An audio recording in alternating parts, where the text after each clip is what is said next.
Okay. Let's try that again. Hello, hello, Halloween. Yesterday, today, tomorrow, every day is Halloween. Good evening, pumpkins. And this time I'm not muted. Good evening, Bear. Good evening, Benzine. Good evening, Meow. And good evening, Michael. And good evening to all the lurking pumpkins. How are we today? Yeah, I don't know. Why OBS? I don't touch the mic. Sometimes it just decides to disconnect it. Clearly, my mic has not been disconnected, so I don't know what's going on. But, well, here we go. Let's see the chat. You won't be around for too long, but you want to stop by and say hi? No problem, Bear. Thank you for dropping by. And Michael's very excited for this part. I'm excited too. I want to know what happens. You'll be around for an hour. That's not too bad. OBS running a prank. I know, right? A little bit nervous, but not as nervous as the first time. Well, what are you doing? What are you gonna do? Oh, wait, your own stuff. What are you doing? I reckon we'll get at most at the end of Act 1. Well, I mean, today we can stream a little bit longer because it's weekend. So, you know, well, at least there's that. Are you going to do all the side stories? I'll see how much we have. If we don't have enough time to finish it today, I may do it next week on our... Because we completed Fatal Frame, I do have a double slot. So you'll be streaming in an hour. Oh, wow, I see. Yeah, no, I understand. No, it's cool. Good luck to you. What, are you a flesh streamer or a VTuber? What kind of streamer are you? Or are you just the voice in the void? There are a few different types. VTuber. Ooh, that's cool. Good luck. I'll one day I'll go and have a peek at you. Ooh, just followed. Yeah, no, I'll have a look. I'll wait till this is quite long, as there's Act 2, 3, and 4. Okay, that is quite a lot. You can using a temporary free model. Ah, so you have an avatar. Hey, wait. Oh, you know what? I'm not too fussed about self-promotion. Some people really hate it. Some streamers do hate it, so it is nice and considerate of you, Bear, not to mention it unless you're asked. But I don't really mind, to be honest. It's cool. It's cool. Maybe we can raid him someday. No, we could. Okay. Wait. Let me follow. For me to actually be able to follow, I need to be. Is this the... So, is the account you're talking on the one you want to stream on? Alright? Okay, let me follow. There we go. I mean, I do think that we VTubers should support each other, so... You audibly said, hey, wait. No, me. Okay, there is a secret that sometimes when I'm leaning in a game, I'm leaning in real life. So you'll probably see me do this. Because I'm actually leaning in real life as well. Yeah, no, maybe we can raid you someday. Can we just listen to some of the music before playing the game? We'll see, because I think I need to cover quite a lot of the game still, and I would like to cover it. Anyway, what was I going to say? Yes, I was going to eat. I was going to show you what I ate. Remember I said that I made roast lamb? I made wraps with it. I think it's pretty good. And I'm kind of obsessed with these crispy things. The potato crispy things. These are garlic and alioli flavour, apparently, but these are really good. I'll probably be playing Bioshock. If you're still streaming by, then I'll raid you. Oh, that's nice, thank you. Which Bioshock? 1? Cheap and customizable models. Yeah, for the people who use models, I do think that the digital avatars these days are getting very advanced. I do say. You're getting sweet and chicken. Oh.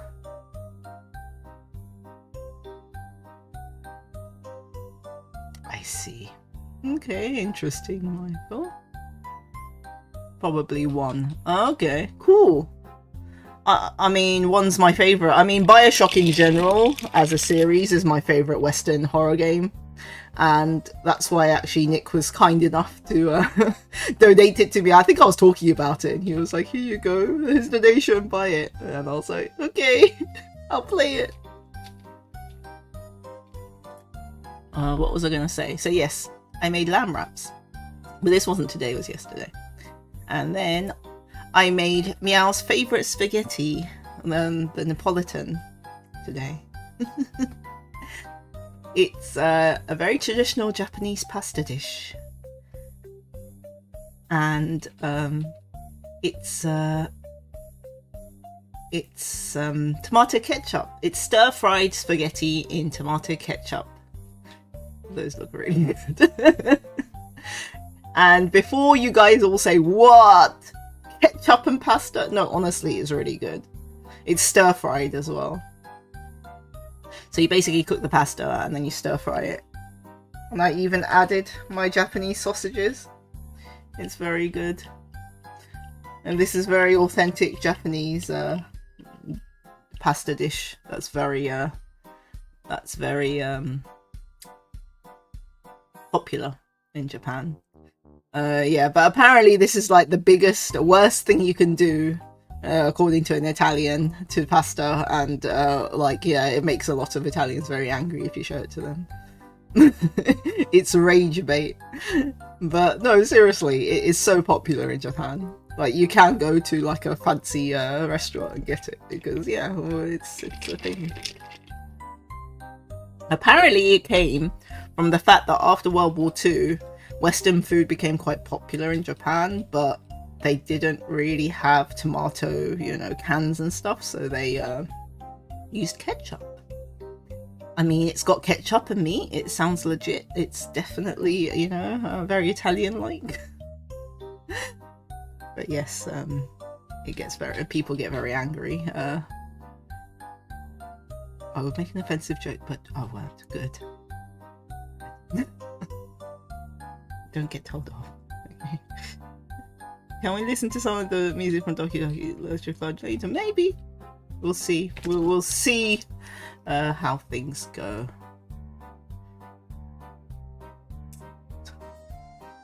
No, that's not nice. We won't talk about things like that here. Can't be more offensive than past. This is a hate crime. How? This is so popular. I'm not even joking. I've been eating it since I was little. It's funny to think that Italian cuisine didn't have tomatoes for most of its history since the New World. This isn't a hate crime, amongst other things from there.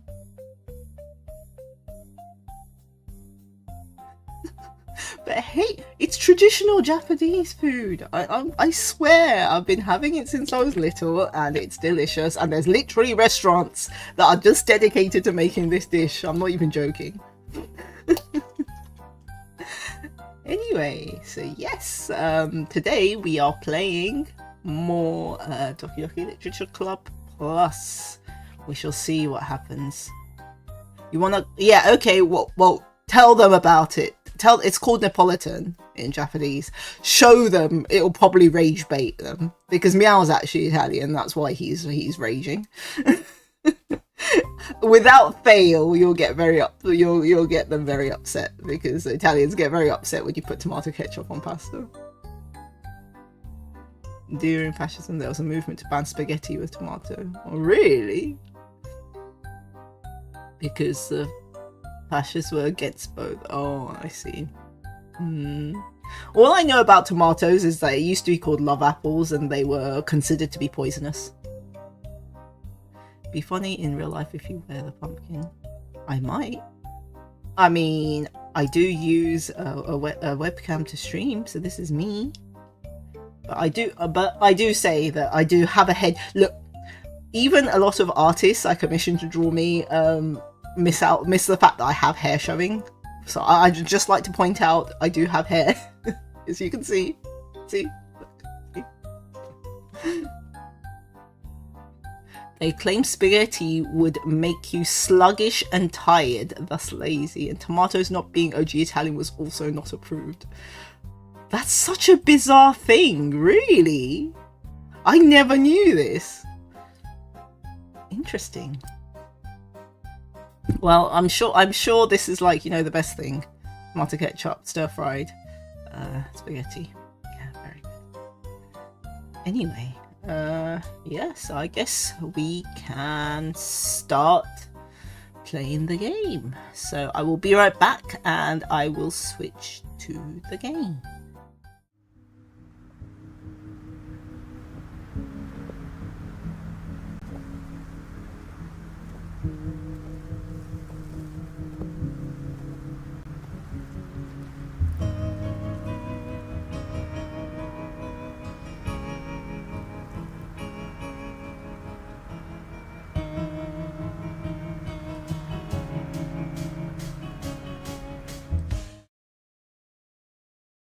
Okay, I am back. Now let's start the game. Ooh. What did I just do? Here we are. Here we are.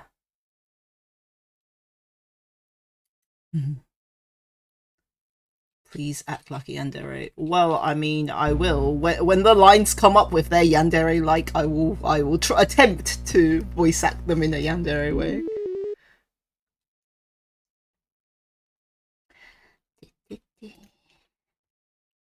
I am logging in.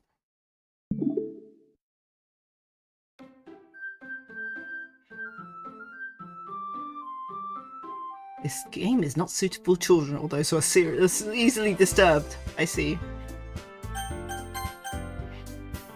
It was this one, right?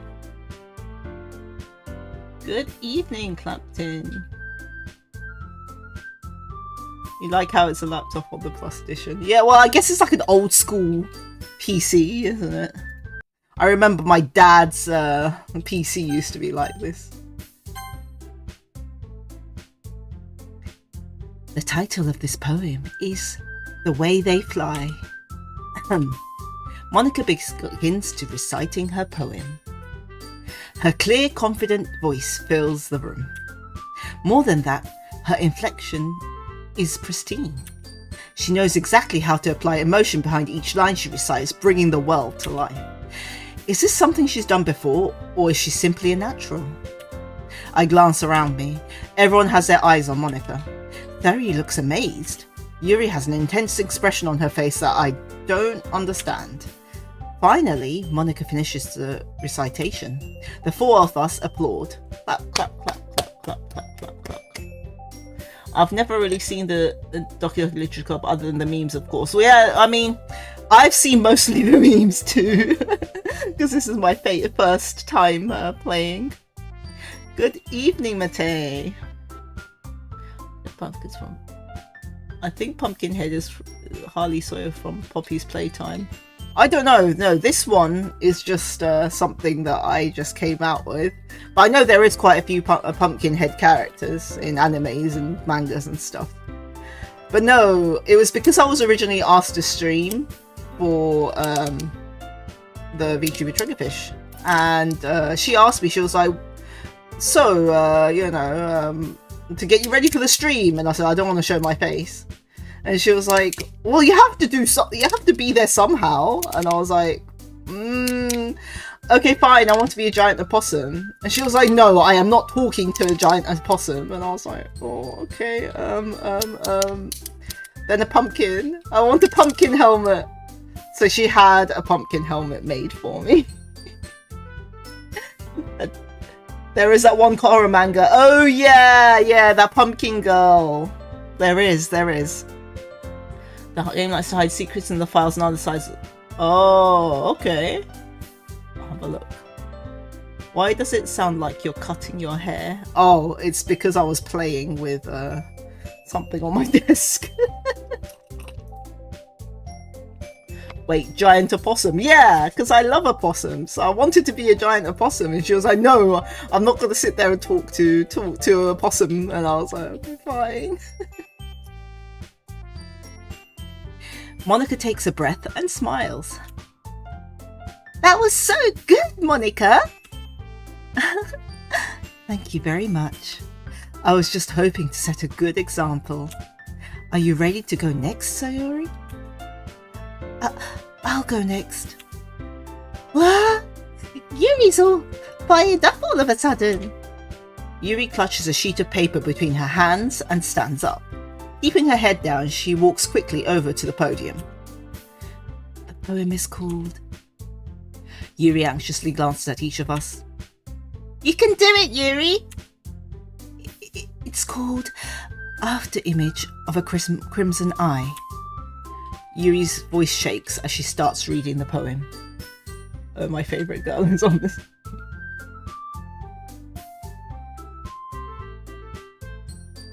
Oh, so you were originally going to be your true self. That's where you had to hide in the flesh suit. No, shush! It was the opposite. I was going to hide in a possum suit. What are you talking about? I am not an opossum in real life. I wish I was. Just a moment ago, she practically refused to do this. Why is she suddenly putting in so much effort? As Yuri gets past the first couple of lines, her voice changes. It's almost like what happens when Yuri gets absorbed into her books. Her quivering words transform into sharp syllables of a fierce and confident woman. The poem is full of twists and turns in its structure that she enunciates with perfect timing. This must be a rare glimpse into the whirling fire Yuri keeps concealed inside her head. Suddenly, she's finished. Everyone is stunned. Yuri snaps back into reality and glances around her as if she's bewildered even herself. It's up to me to save the situation. I'm the first to start applauding. Clap, clap, clap, clap, clap. Everyone joins me afterward and we give Yuri the recognition she deserves. It's not that we didn't want to applaud for her, but we were so caught off guard that we must have forgotten. As we applaud, Yuri holds the poem to her chest and rushes back to her seat. Yuri, that was really good. Thank you for sharing. Looks like Yuri is down for the count. Okay, I guess I'm next then. Sayori hops out of her chair and cheerfully walks to the podium. This one's called My Meadow. Ah. Sorry, I giggled. Sayori. It's a lot harder than I thought. How did you guys do it so easily? Try not to think of it like you're reciting to other people. Imagine you're reciting it to yourself, like in front of a mirror or in your own head. Good evening, Sinister Doodle. I don't know why I just government full named you there. Good evening, Doodle.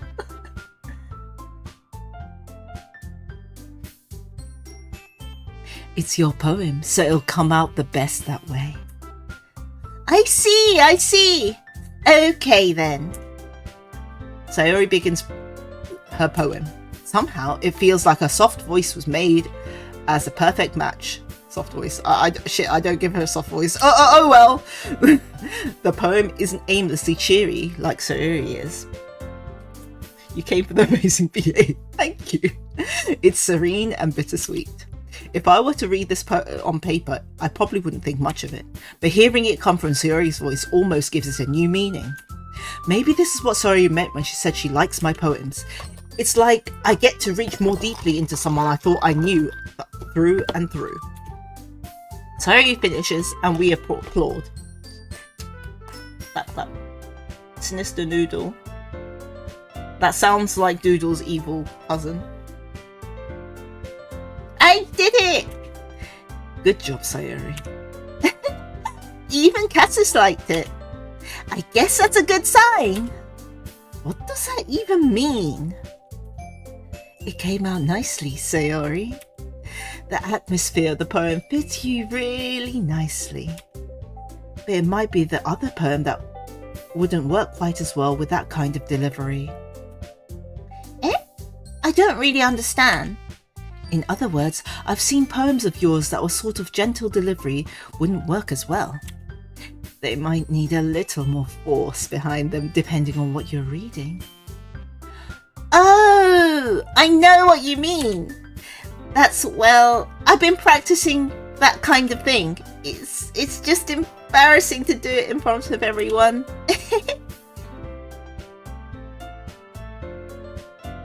I totally understand stage fright. I remember practicing my lines and man, there was a wreck night off. Is Yuri Sayori? No, there's 4 girls. Yes, there are 4 girls. Yeah, we do. We have Team Yuri is strong with the pumpkins. Then next time, I'm going to make you pick a poem that challenges a little more. We don't have much time before the festival, you know. Okay. Now, who's next? Natsuki? Don't make me go before Cassis. It's not like I can compare to you guys anyway. Might as well let Cassis lower everyone's standards a little before I have to do it. Natsuki. It's fine, it's fine. I might as well just get it over and done with. Wait, we're on teams? Damn, I might be some sort of noble agent over here. Why did you give Nat a British accent? Unfortunately, I only have a British accent because I have a British accent myself. I am not going to attempt to give a different accent to anyone. The only other one I could probably do is a Japanese accent, but no, we won't go do that. I like Brat, so I'm kind of leaning to Nat. I see you like the Cinderella's. But it's not like I have much of a selection of what to read. I'll just have to go with what I wrote for today. I stand up and step onto the front of the podium. Everyone has their eyes on me, making me feel terribly awkward. I recite my poem. Since I'm not exactly confident in my own writing, it's hard to put any energy into it. Oh, I forget you're from England. Yeah, sort of. I do live in England. Behold, British mean girl. Yes, all 4. This is all the 4 girls. Despite that, once I finish, I receive applause anyway. Yay! Clap, clap. Sorry, I'm not as good as everyone else. Don't worry about it so much. I think it's less about your abilities and more about the lack of confidence in your writing. That's something that'll improve over time, though. Yeah, maybe. Alright then. That just leaves you, Natsuki. Yeah. I'm going. Natsuki begrudgingly sets out of her seat and makes her way to the podium. The poem is called... Why are you looking at me? Because you're presenting? Anyway, the poem is called Jump. Natsuki takes a breath. Once she starts reciting the poem, her sour attitude disappears a little. While she's still a little enthused, her poem has a rhythm and rhyme to it. By the way, Natsuki hates the word cute. Yeah, well, all tsunderes hate the word cute. In general, you'll find a lot of small girls, any small female, so even a small woman, even if you call them small or cute, they don't like it. Like Doodle. Doodle's small. When I say she's small and cute and I want to pick her up and swing her around, she really doesn't like that. So it's a canon thing. I think it's a small person's disease. While she's a little unenthused, her poem has rhythm and rhyme to it. Yeah, I've already read that. It's Natsuki's trademark style, and it works surprisingly well when spoken aloud. The words feel like they bounce up and down, as if giving life to the poem. Natsuki finishes, and everybody applauds. I am average sized. No, you're definitely small. You're tiny. She huffs back to her seat. That wasn't so bad, was it? Easy for you to say. You'd better not make me do that again. Well, do you at least feel prepared enough to recite a poem in front of other people? I mean, Doing it in front of other people will be way easier. I can put on whatever face I want for other people. But it's just my friends. It's just embarrassing. That's a surprise, Natsuki. I think it would be the other way around for me. Well, that's just how it is, so... Well, I guess in that case, you won't have so much to worry about for the festival. That said, I want to thank everyone for coming through. It might be hard, but I hope that you all have an idea of what it's like now. Make sure you pick a poem and get enough practice before the festival, okay?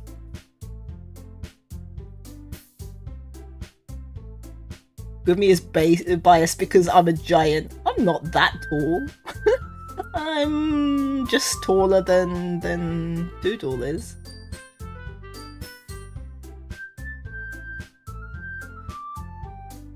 She just breathes this different air from me. Oh, because it's higher up. Okay, is that how it is? Maybe that's why she struggles with puzzles. I'll be making pamphlets, so let me know ahead of time what you'll be reciting. Jeez, I should probably find some other poem to recite instead.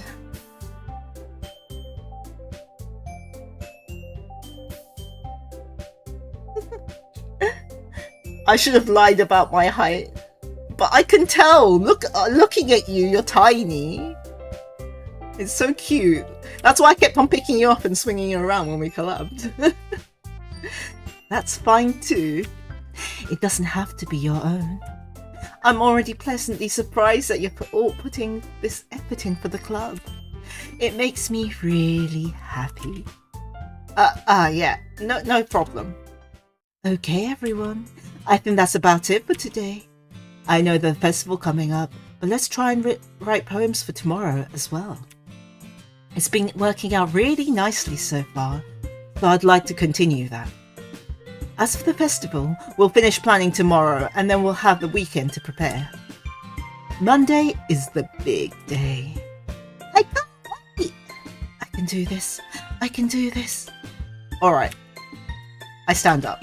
There's no way I'll be able to find the same enthusiasm as ᕐΙ and Monika, but I'll do my best to get through it. If it's for the sake of the club and impressing Monika, then I'll have to do my best. VTuber views. I did tell you in your debut. I told you I'm gonna do it, and I did. Ready to go, Sayori? Yep. Huh, look at you two, always going home together like that. It's kind of adorable, isn't it? Geez, guys, don't make such a big deal out of it. It must be a little nice, though. Well, how am I supposed to respond to that? It's okay, Cassis, you don't have to say it. Whatever, let's go already.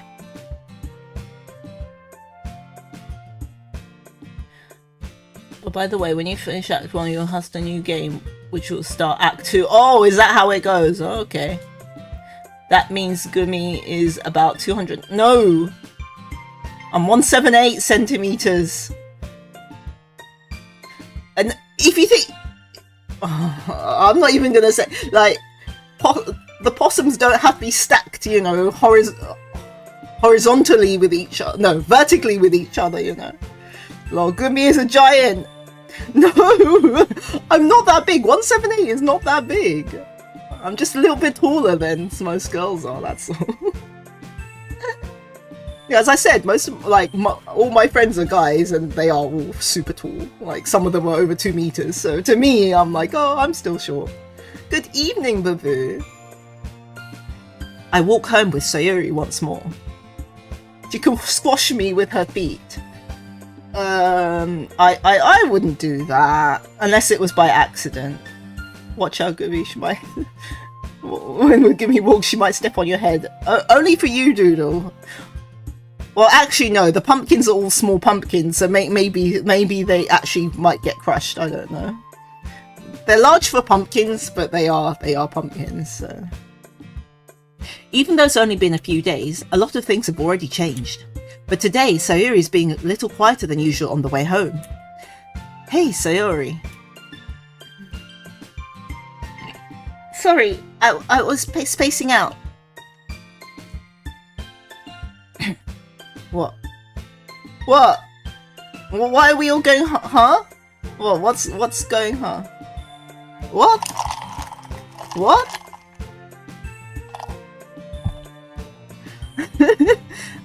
No wonder. I was thinking about something from earlier. Nothing, Cassis. Okay, if you say so.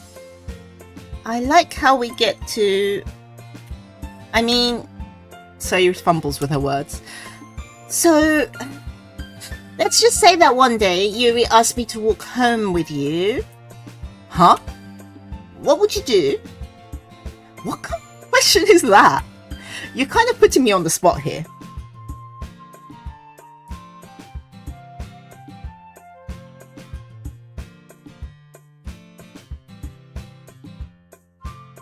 What? Oh, I don't... Okay, I'm just gonna let you guys carry on, being whatever. Okay, I think I clearly missed something. I was looking at the screen.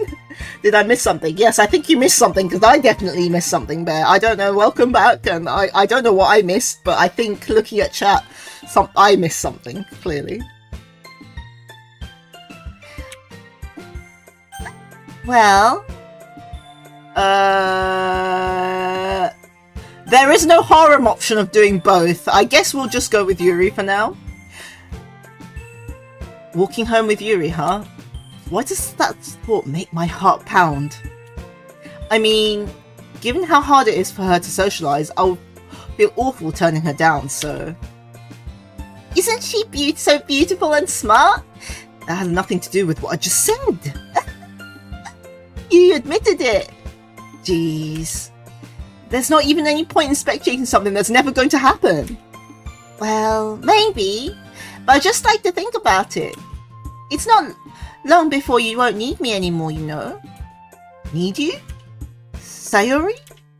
I can't figure out how you're seeing things in your head right now. Sorry. Everyone is different. Nobody in the club is a replacement for you. If you say so.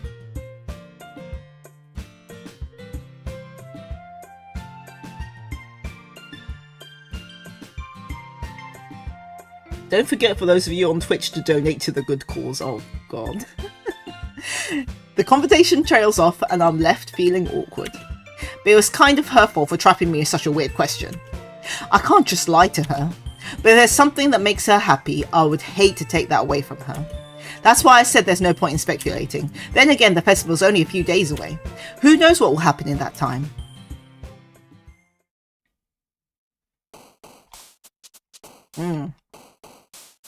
Time. New one. Empty.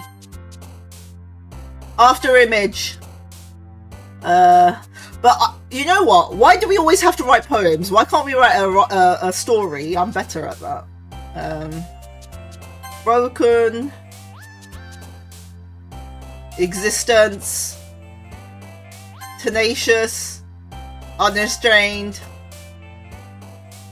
Contamination. I don't... This is starting to sound like some sort of gothic song instead. Some Visual K lyrics. Concurrent. Melancholy.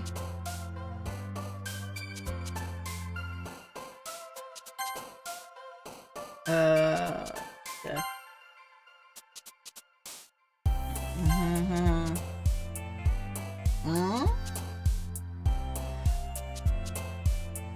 Infinite. Infinite massacre.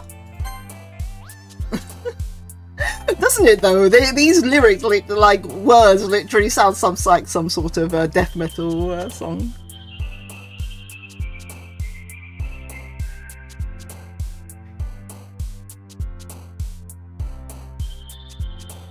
Oh, okay. So you go to it gets more lore. Okay.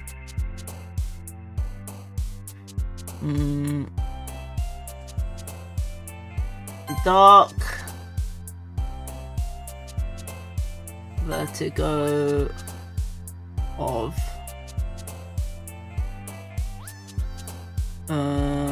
vivacious graveyard. Yes, I love graveyards. This and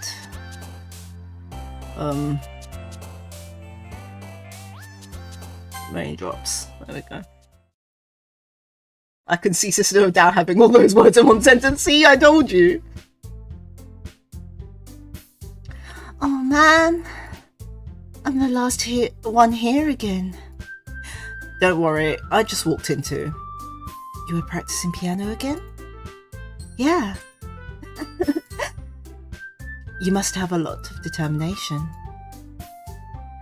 Starting this club and now picking up piano. Well, maybe not determination, but I guess passion. Remember that club that wouldn't be here if it wasn't for all. Remember that the club wouldn't be here if it wasn't for all of you.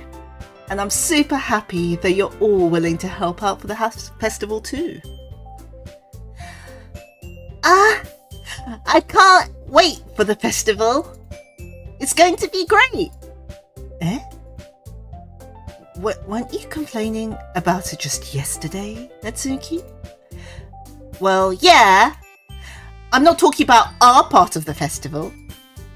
But it's a whole day of school where we get to play and eat all kinds of delicious food. You sound like a bit like Sayori all of a sudden.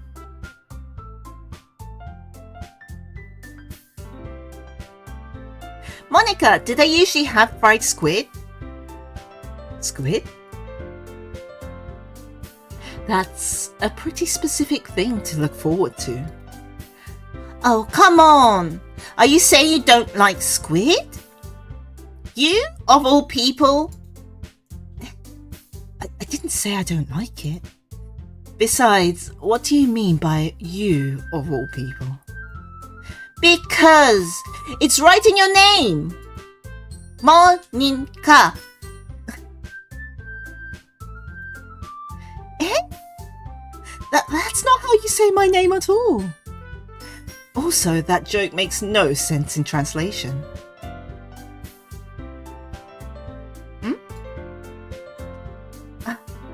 Never mind. Yep, yeah, because Ikai is squid. Let's just focus on our own event for now, okay? Fine, fine.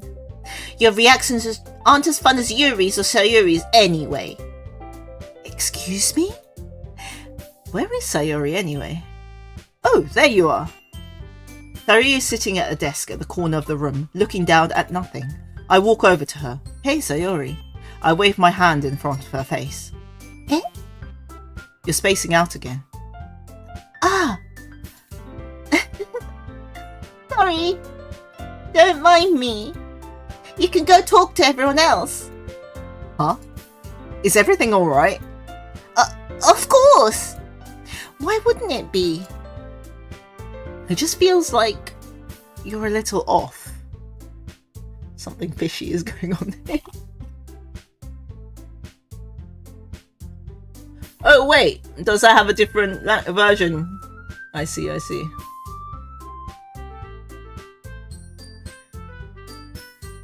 Breaking the fourth wall with translation. Yeah, she always breaks a fourth wall. She's like Deadpool. Well, yeah, I guess that makes sense because there is a Japanese translation version, right? So which means that, yeah, it wouldn't make sense in Japanese saying that, oh yeah, so we're working translation, so I guess, yeah, it would be a different joke. That makes sense. Sorry for assuming things. Please, you worry too much about me. I'm fine, see? Sari shows me a big smile. Don't let me distract you from having fun with everyone. Well, alright. If you say so. I worriedly glance at Suri before turning back toward everyone else, but the conversation has already dispersed, with everyone back to their usual activities. Maybe I should ask Monika if she's noticed anything about Sayori recently. Since they've been preparing for the festival, they must be spending a lot of time together. I timidly approach Monika, who is shuffling through some papers at her desk. Cassis, what's up? Hey, this must sound a little strange, but have you noticed anything up with Sayori recently? Anything up with her? In what way do you mean? Maybe I'm reading into it a little too much, but she seems a bit downcast today. Yeah, the initial English... Yeah, because I guess it's meant to be like a Japanese galgame, right? But it's not, because technically it was English developers. Yeah, I remember that. You think so? I can't say I've noticed anything about her. Monika peers across the room at Sayori, who is idly dragging a rubber eraser up and down her desk. Maybe there is something on her mind. But I'm surprised that I'm not the one asking you, Cassis. You certainly know her a lot better than I do. Yeah, but she's never really like this. She's always talked to me about things that bothered her. But this time when I asked her, she was really dismissive. Sorry, I know it's not your problem. I just wanted to ask if you knew anything, so I'll drop it now. No. It's important to me, too. I mean, I'm also friends with her. And I also care about the well-being of my club members, you know.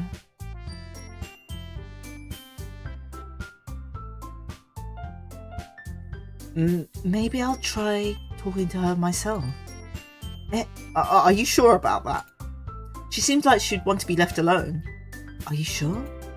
Maybe she had a hard time bringing it up with a person of interest. Person of interest? What do you mean by that? I'm saying that maybe the thing on her mind is you, Cassis. Me? How on earth would you come to that conclusion? Well, I probably shouldn't say too much, but Sari talks about you more than anything else, you know? She's been so much happier since you joined the club. It's like an extra light was turned on inside her. What? No way. Sayori's always been like that. She's always been full of sunshine. It's not any different now than it always has been. You're so funny, Cassis. Have you ever thought that maybe you've always seen her so cheerful? Because that's just how she is when she's around you. I said too much. Oh right, MC is dumb, I forget. Well, isn't that the same with all these galgays? The main character, the main lead, the main guy is always dumb. It's the same with harem animes. I'm sorry, what do I know anyway? I didn't mean to jump to conclusions, so you should just forget about what I said. I'll try to talk to her, so don't try not to think about it for now. Alright. Monika smiles meaningfully. I know she's just said forget about it, but I already know I won't be able to forget to get her words out of my head. Yeah, it's a hint because she's depressed. Yeah, that makes sense. Monika stands up from her desk and walks across the room to where Sayori is sitting. I watch her kneel down next to Sayori and gently talk to her, but she's keeping her voice so quiet I can't hear her from here. I sigh and sit myself down. I know Sayori told me not to worry about her and have fun with everyone else, but that's impossible to do when she's behaving like this. Exactly how much do I care about her that I'm letting this weigh down on me so much? Now it feels like I'm the one behaving out of the ordinary. Nah, just allow her, just carry on doing what you're doing, bro. But there's nothing I can do besides wait for Monika.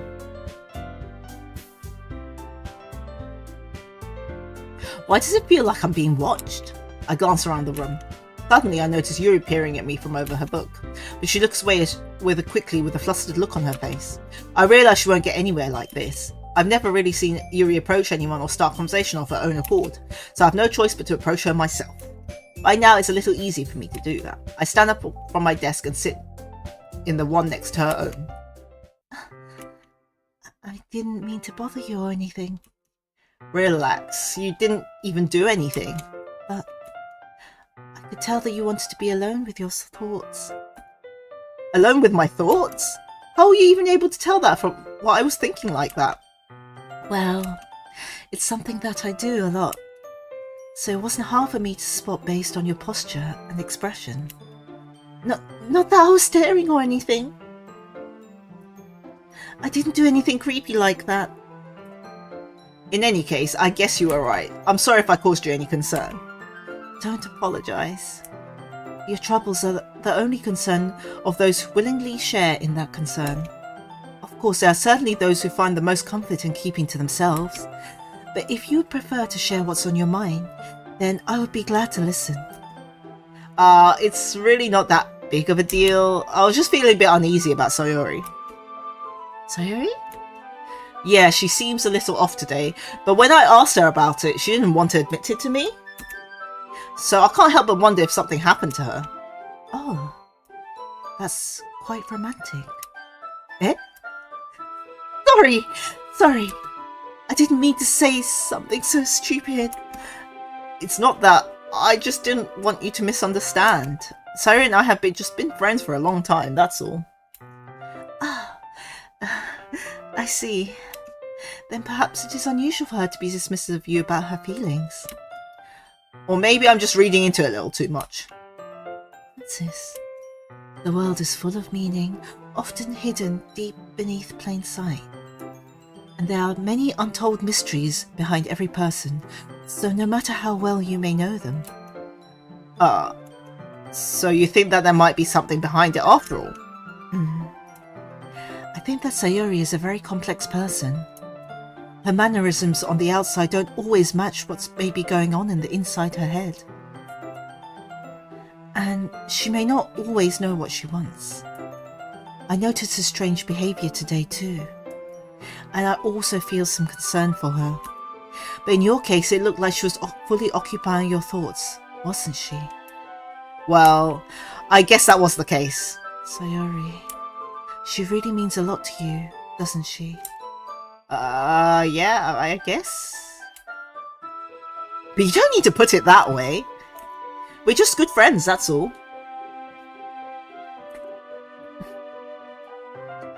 Yuri suddenly looks deeply into my eyes. Her expression is gentle and curious, as if she's searching for something. Embarrassed, I avert my gaze. Sometimes.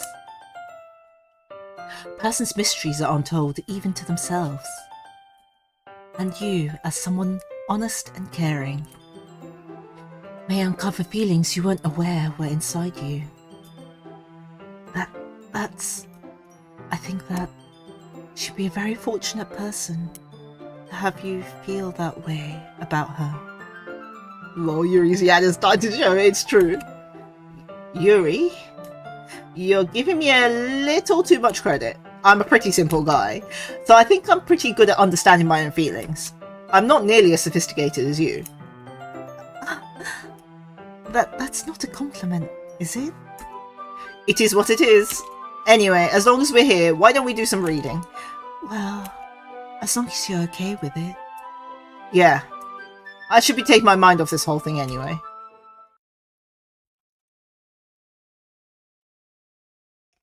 You're researching for that brain cell that bumps into in the MC's skull like a DVD logo.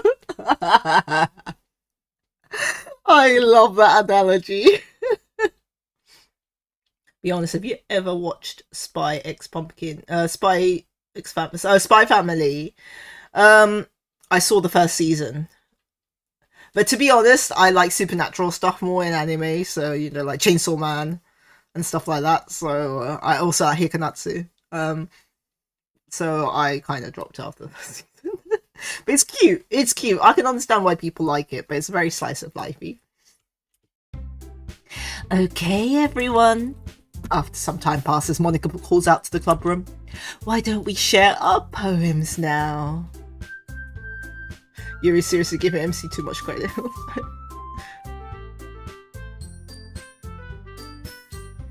Before I know it, everything is back to normal. Everyone goes to retrieve their poems and I do the same. I make eye contact with Monika and she smiles at me.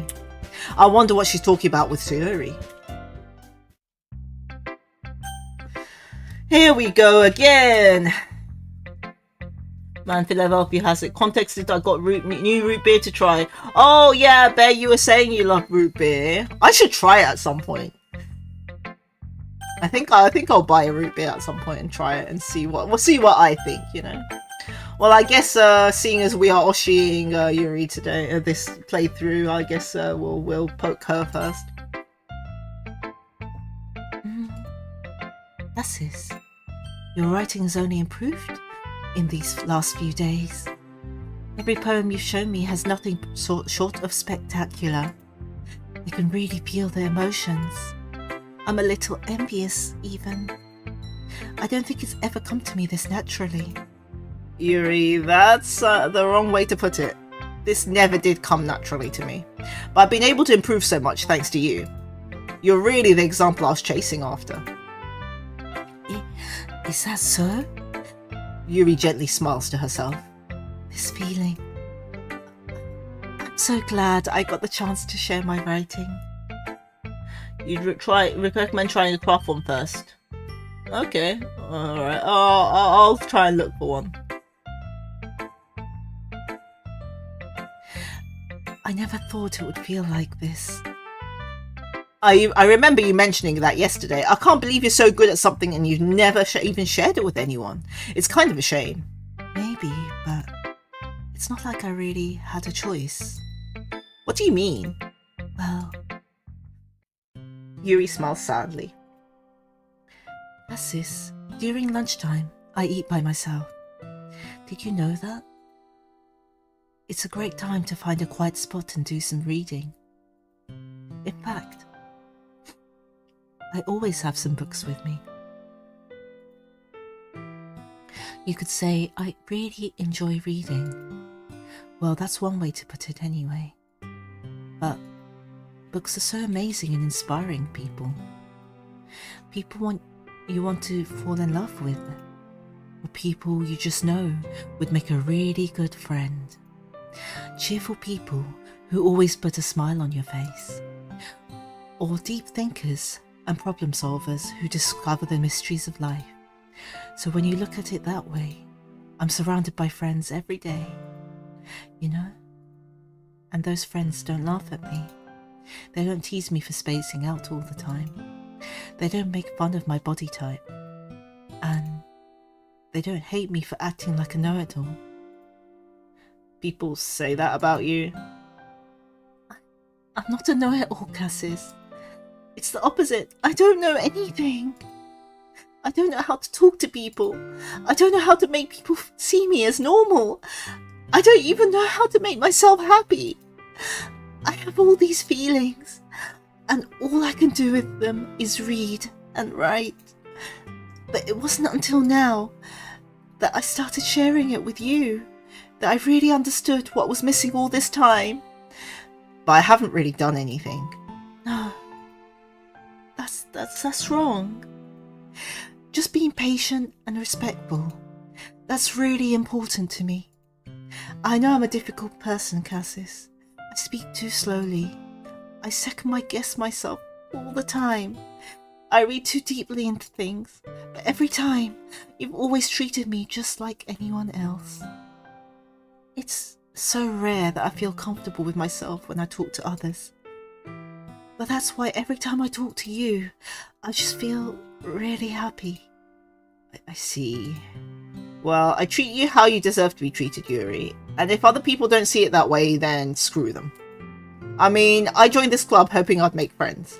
And I would say I've had at least one success. Wouldn't you? Mm-hmm, mm-hmm.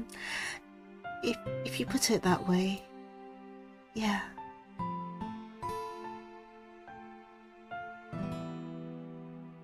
He's like doing the tuxedo mask meme, but self-aware.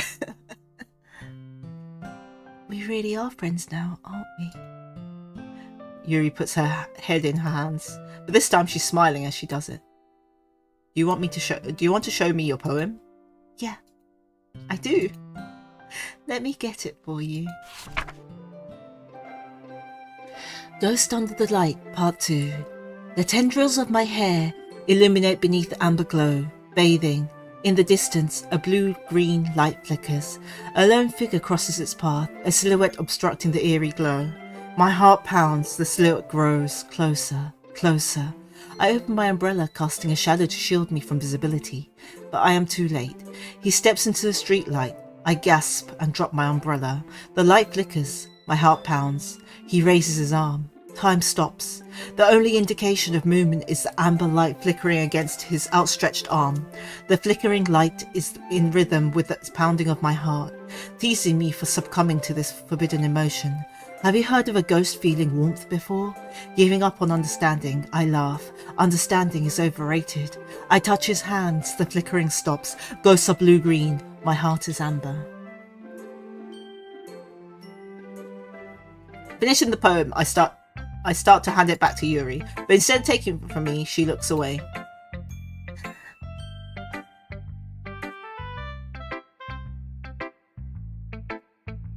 Do you dislike it? No, of course not. I just don't really know how I should respond. Yeah, MC is quite a bit dumb. Despite Yuri's poems usually being cryptic, it wasn't hard to figure out this time what this one was about. I don't know if I'll be able to explain this one. That's fine. I understand this one. Yuri is having even harder time speaking than usual. Does this one mean a lot to you? Yuri nods. I'm not really good with words, but I'm happy that you shared it with me. So, thank you. And I hope we can keep spending time together. Despite my inability to make eye contact, I see a faint smile emerge on Yuri's lips. I once again try to hand the poem back to her, but instead, Yuri gently takes my hands and pushes them back toward me. I hesitate in response to her warm touch. You can... The poem is... Once again, Yuri fails to form a complete sentence. You mean I can keep it? Yuri nods. I'd love to. Again, Yuri faintly smiles as if she doesn't want me to notice. You always make me feel nice. I know I'm not good with people, but I hope that I can return the favor sometime. Yeah, don't worry. I think you did a good job. Yuri finally turns back toward me. I guess we should move on before Monika says something. I'm sure we can talk again later. Yeah, I'm sure we will.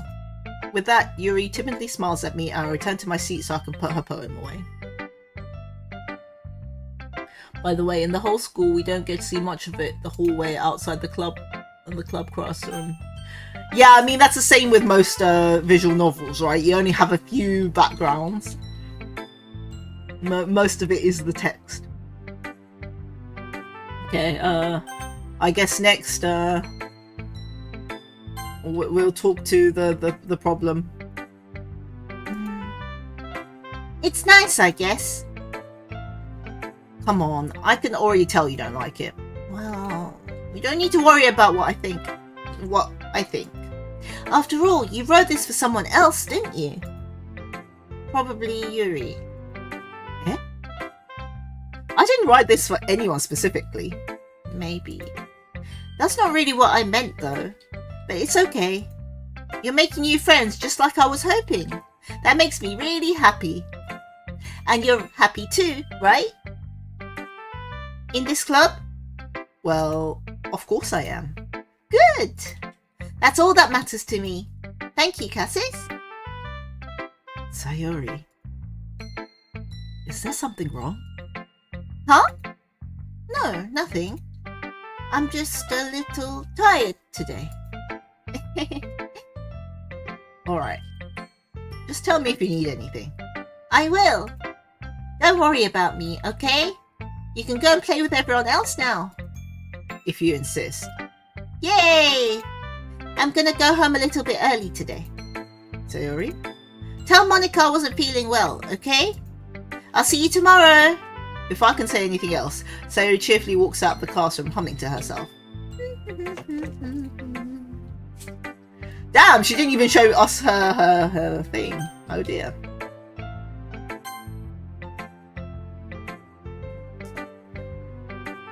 Yeah, no thanks. You didn't even. Next! She really doesn't like us. Hi, Cassis. Have you thought about what you want to submit to perform at the festival? Well, being in this club is one thing, but performing in front of a bunch of people, I'll have to give it some more thought.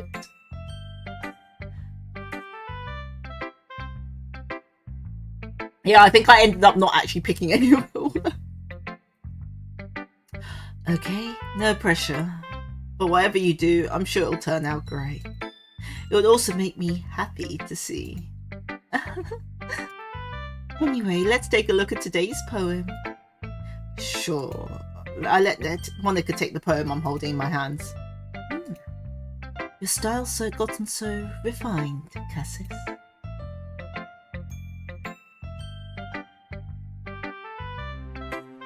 Yuri's been teaching you a lot of things, hasn't she?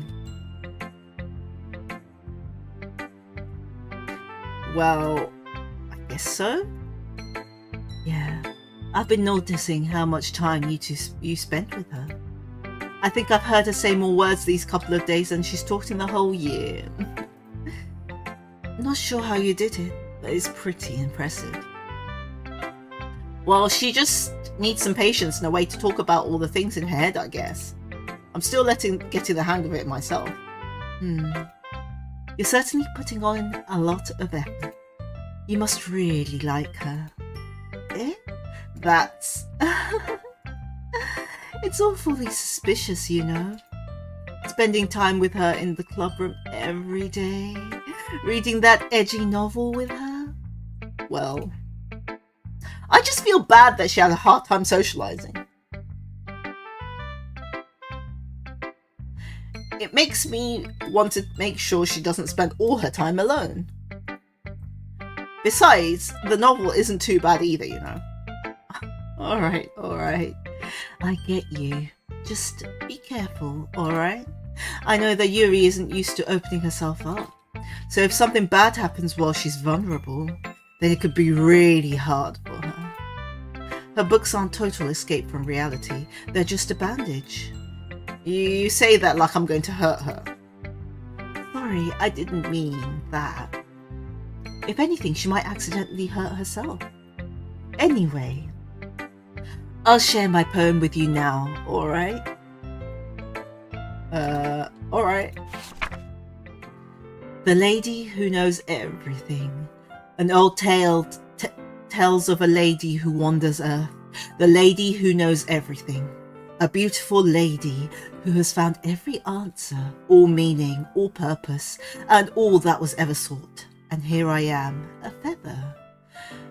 Lost adrift in sky, victim of the currents of the wind. Day after day, I search. Search with little hope, knowing legends don't exist. But when all else has failed me, when all others have turned away, the legend is all that remains. The last dim star glittering in the twilight sky. Until one day, the wind ceases to blow. I fall, and I fall, and fall, and fall even more. Gentle as a feather, a dry quill, expressionless.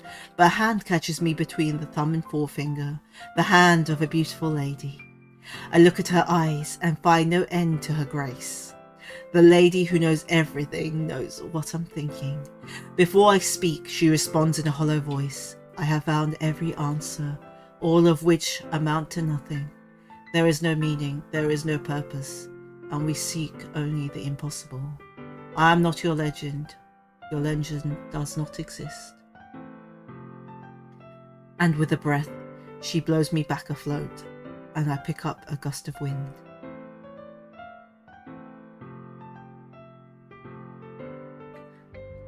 Monika is speaking burns hidden in concerns. I know, right?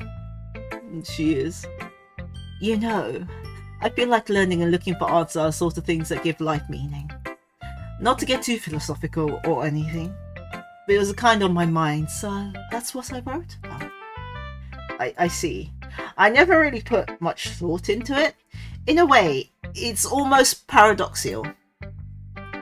Oh shit, wrong person. Because if we had all the answers, wouldn't the world start to lose its meaning? You know, there's one thing I noticed. It seems like everyone in the club prefers writing about things that are more sad than happy. Are you surprised? I mean, if everyone was okay, we wouldn't really have anything to write about, would we? Really? Really? Humans aren't two-dimensional creatures. I think you would know that better than anyone. You mean one-dimensional? Ah, yeah, that. Anyway, here's Monika's writing tip of the day. Are you ever too shy to share your writing because you're afraid it's not that good? It can be really disheartening to get a lukewarm response to something you've put so much into. But if you find other people who enjoy writing, then sharing becomes a lot easier. Because instead of just telling you that your writing is good or okay or bad, they'll want to focus more on everything that went into it and the things that you can work on. It's much more encouraging that way, and it'll make you want to continue improving. It's almost like having your own little literature club, don't you think? That was my advice for today. Alright, good luck streaming, Bear. See ya. Thanks for listening. Okay, you three? We're all done sharing poems, right? Why don't we start figuring out... Hold on a second. Is it just me, or did you say something strange just now? Eh? Something did sound a bit unusual. That's right. You deviated from your usual catchphrase when addressing the club. Catchphrase? I don't have a catchphrase. Jeez, why is the mood so weird today? Look, even Yuri isn't immune to it. Stagnating air is common, foreshadowing that something terrible is about to happen. In your books, maybe? Look, the only thing different is that Sayuri isn't here. Oh, it seems you're right. Sayuri always helps lighten the mood a bit, doesn't she? It's almost like everyone's balance is thrown off a little when she's not around. Where the heck did she run off to anyway? I thought she just went to pee. Natsuki, please show some decency. Oh, come on. She wasn't actually feeling too well, so she went home early. Oh, is that so? I hope she's alright. Seriously? For all the times not to go home with her, you pick the time she's not feeling well? So much for you two being all dovey-dovey. No.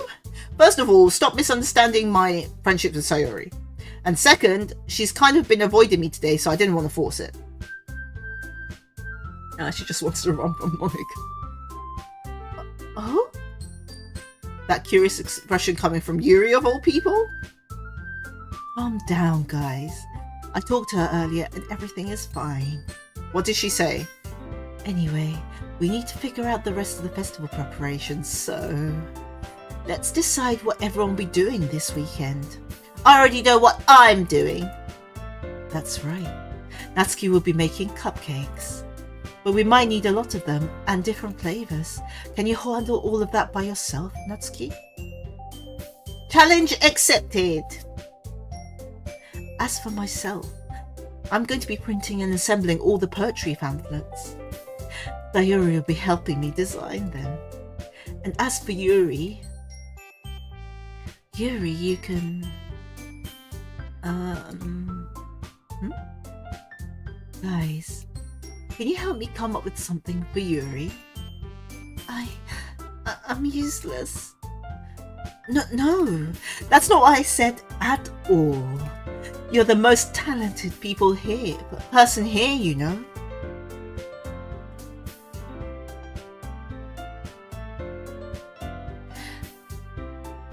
Now Natsuki's pouting too? Geez, even I can tell now. I guess I never gave Sayuri enough credit, but I can tell things are even harder on you when she's not around. That may be the case. But if I can't be the leader on my own, then I won't grow as a person. So Yuri, you have beautiful handwriting, you know. So you should make some banners and decorations to help set the atmosphere. Atmosphere? About that, I love atmosphere. Yuri's expression suddenly changes, she stares at her desk in focus and starts nodding to herself. Your mind is already racing, I see. That's great. You'll be a wonderful help, Yuri. But anyway, that just leaves you, Cassis. The one who is truly useless. Don't say that. In fact, both Natsuki and Yuri have some pretty heavy tasks to handle. It'll probably go a long way to give one of them a hand.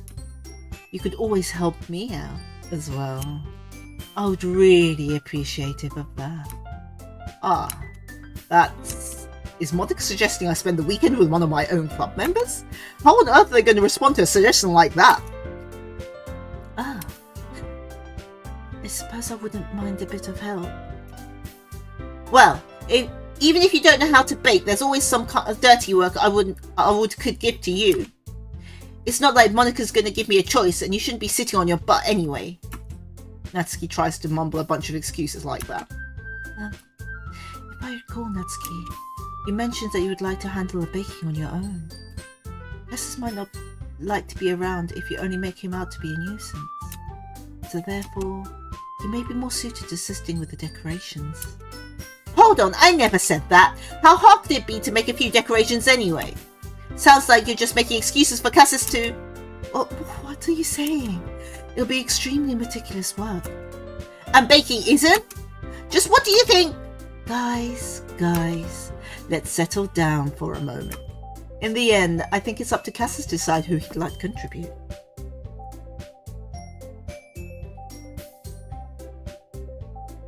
Besides, he really hasn't got the chance to spend any time with me yet, you know. So I'm sure he's interested in... You literally just said... I'm surprised as well. Sorry. I was just saying though. Jeez. Can we just settle this already? Yeah. Cassis, you're okay with this, right? In the end, it's up to you. Ah. Of course. Ooh. Very well. In that case... Everyone looks straight at me. Of course I'm going to go with... I like that you still do get the Sayori option.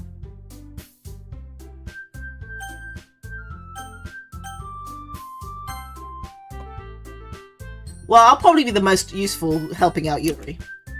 Me? Are you serious? Why would you? Natsuki, I can already tell you're about to say something mean. No. I was just saying. Ugh. So you'll be helping Yuri then, Cassis? Yeah. That's what I'm gonna do. I'm glad. I have a bad habit of overthinking these sorts of things. But I think your assistance will be very useful. That's great to hear. Natsuki, you'll be able to handle the baking yourself? I mean, yeah. I already said I would be fine.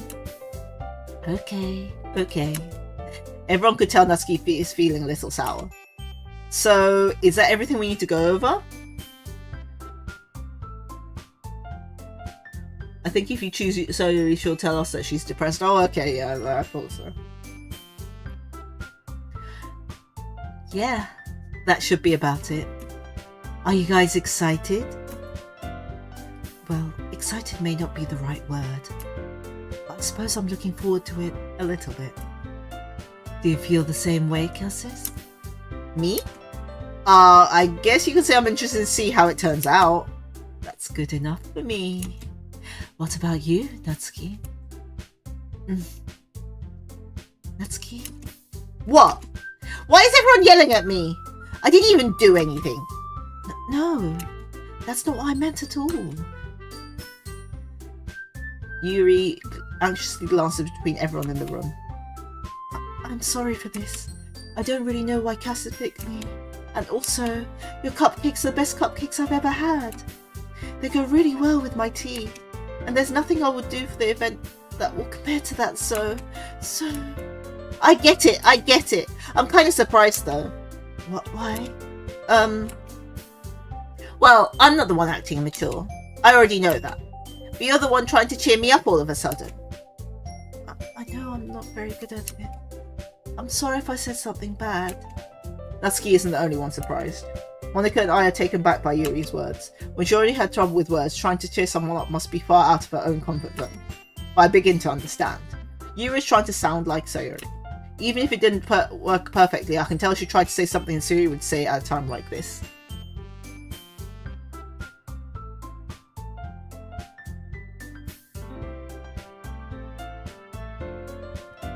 Because Sayori always helps everyone smile and feel good about themselves.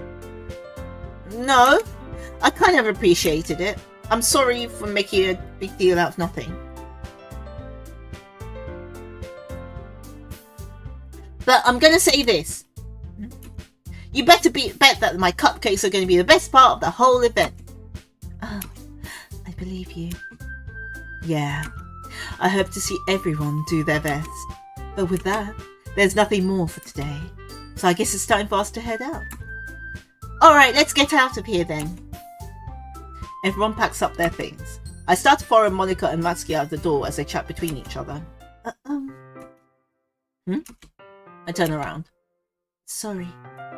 I realise I don't have any way of contacting you this weekend. Oh, you're right. I can't believe that slipped my mind. I should have given you my phone number? I think that would be the best way, yes. Alright then. Beep. Yuri and I exchange phone numbers. Okay. Then I'll be stopping by your house on Sunday. Eh? My house? Is that a problem? No, not at all. I just thought I'll be going to your house since I'm the one helping you. Ah, I suppose that makes sense.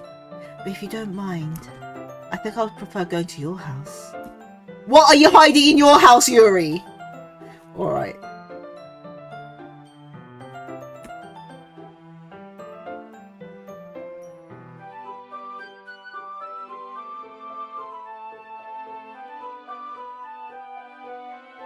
In that case, it won't be a problem. I decide not to press Yuri for a reason. It's not like it should matter either way, so I just need to make sure my room is clean. I hope I managed to make myself useful in some way. Don't worry about it, it's nothing sus. Are you sure? I'm not nearly as creative as you are. Don't underestimate yourself, Cassis. I think that will make a very productive team.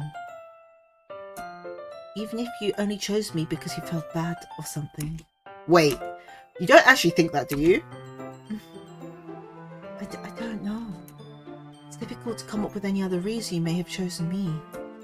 You're forgetting the one reason with the most common sense. I chose to help you because that's what I want to do.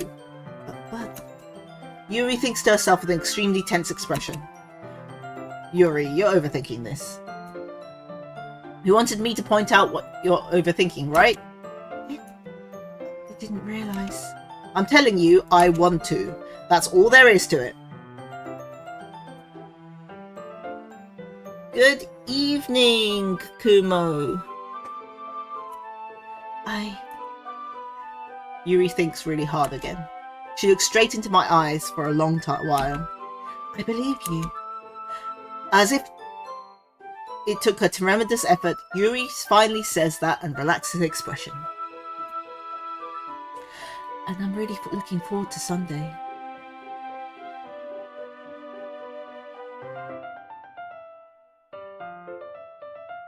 Have you ever watched the show Heartstopper? No, I have not, but I do know what it's about. It's a BL, isn't it? If I recall correctly. Wait, that's a book. I don't know about the show, actually. I only know the book. I'm refraining from spoiling, but it's kind of concerning. Your first thing is that... Well, she always talks about, like, she's written a poem about chopping things up, okay? Yes, she says it's bread, but it sounds like something else. It sounds very sus. And then she says we can't go to her house. That makes me think that her hobby is chopping people up, or animals at least. You know, because that's a trademark of a serial killer. But maybe I'm just looking into it a bit too much. Oh, Michael, I see, okay. Hello everyone, so welcoming. No problem. We are playing Doki Doki Literature Club Plus for the first time. Because we are doing Visual Novel Week. I usually just normally play horror games of like Mostly I do action horror games, but or first person horror games, but I'm doing some visual novels this week. And I'm really looking forward to Sunday. Yeah, I am too. After that exchange, I make my way out the door and Yuri follows. No horror for sure. Yeah, we're totally playing a heartwarming, you know, dating sim, totally. I can't believe this. Yuri is going to be coming to my house on Sunday? My anxiety shoots through the roof. Even though I've gotten pretty used to handling her at this point, there's no telling what might end up happening if we're outside of school. More than that, she told me she was looking forward to it. Is this the chance I have to make something happen between us? Or is it too early for that? Only time will tell.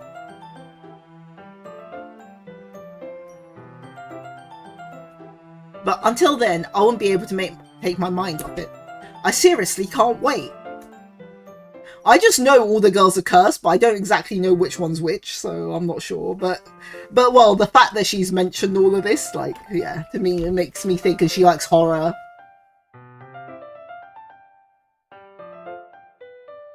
It's already Sunday. I've been getting increasingly anxious about Yuri's upcoming visit.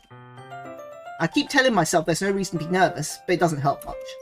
Yuri's clearly an introvert and also an intimate person in general. There's no doubt she'll open up a little bit when it's just the two of us. Meanwhile, we've been texting occasionally. She was extremely apprehensive at first, but it wasn't long before I was already learning more about her. But putting Yuri aside, I haven't heard a thing from Sayuri since she left the club the other day.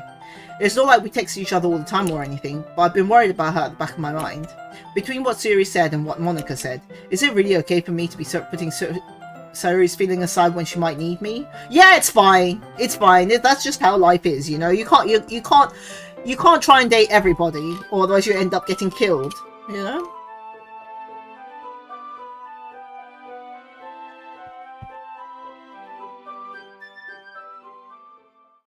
I decide to visit Sayuri before Yuri comes over. Rather than asking, I simply tell her I'm coming over, much like we've done in the past. Once I reach Sayuri's house, I knock on the door before entering myself. Again, we used to play so often that I made it a habit of simply entering each other's houses like we were family. The house is quiet. Sayuri isn't anywhere on the first floor, so I assume she's up in her room. It's already strange of her not to run down and greet me. I head up to her bedroom while I finally find her. Sayuri? Hi, Cassis. I sit down in her room. Sayuri forces a smile, but it's easy to tell she's different. There's a minute of silence between us. You don't have to come over like this in a long time, have you? Oh, I guess you're right. It's been a long time. Not much has really changed, has it? Sayuri's room is as messy as it always has been. I also recognise the same stuffed animals and wall decorations she's had for years now. If you came over more often, it wouldn't be such a mess. That's because I'd end up cleaning it for you. How come you suddenly wanted to come over today? Aren't you supposed to see Yuri today? How do you know? Yeah, but... Wait, how do you even know that? Sayuri had already left by the time we decided that last meeting. Monika told me. It's only natural for her to keep me informed about the festival preparations, right? That's true. But what about you? Aren't you going to be helping Monika today?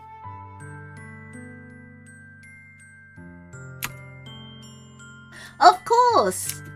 But I'm just helping her off online. We didn't plan to meet up or anything. Oh, so it's just me and Yuri then? Yep! There's more silence between us. Sayuri stares in a random direction.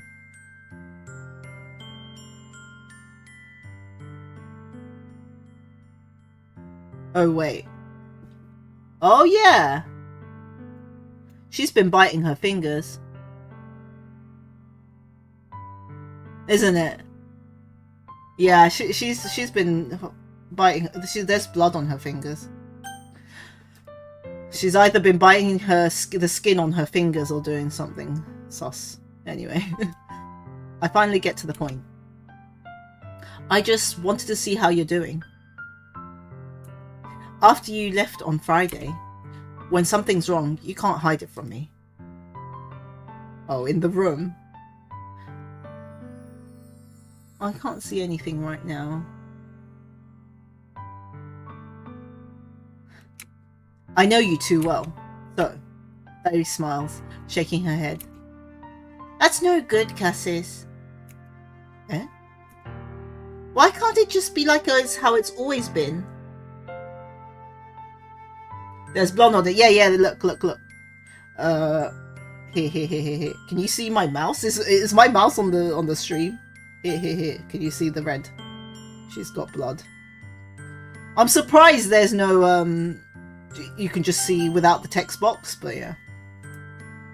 This is all my fault. If I didn't get so weak and accidentally express my feelings, if I didn't make that stupid mistake. Yeah, okay, you can see my mouse. Yeah.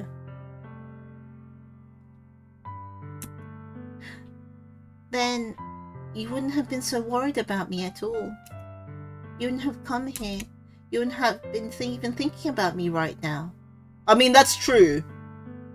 That's true. I would not have been thinking of you right now, if the game hadn't forced me to. But this is my punishment, isn't it? I'm getting punished for being so selfish. I think that's why the world decided to have you come over today. He just wants to torture me.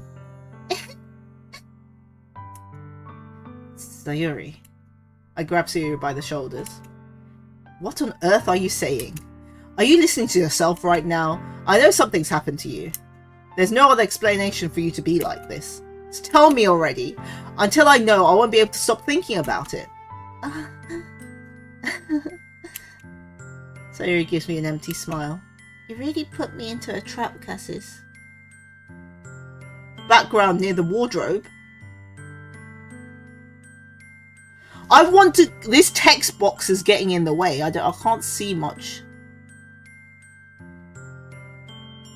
What is that? Is that toilet paper? I am actually pretty blind.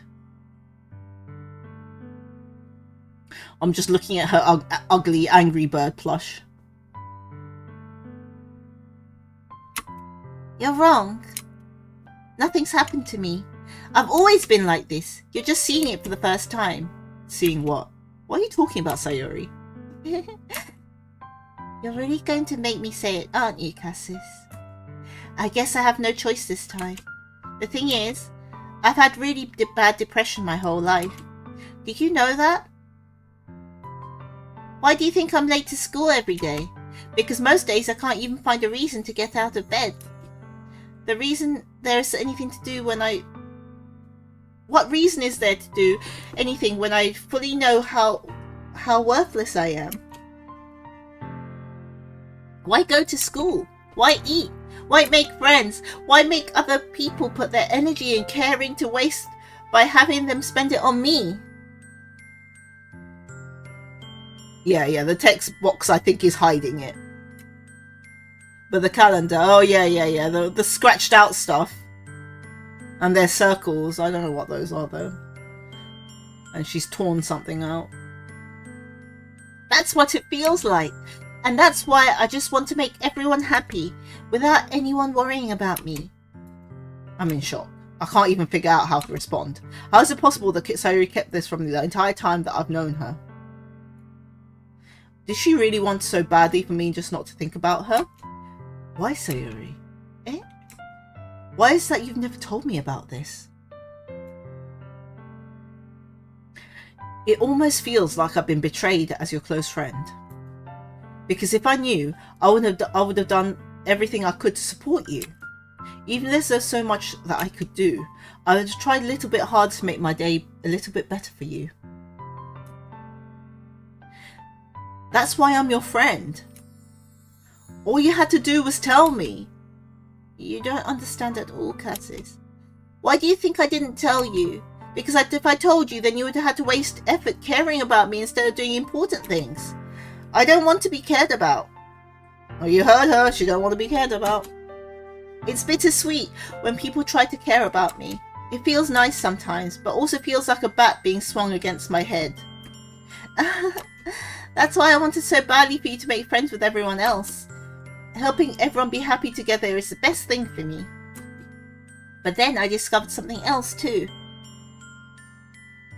seems like this is an average dating game anymore. No, it isn't. This is tagged as horror on ᕐসমূ. Seeing you make friends and get closer with everyone in the club, it feels like a spear going through my heart. So that's why I decided the world just wants to torture me. Every path leads to nothing but hurt.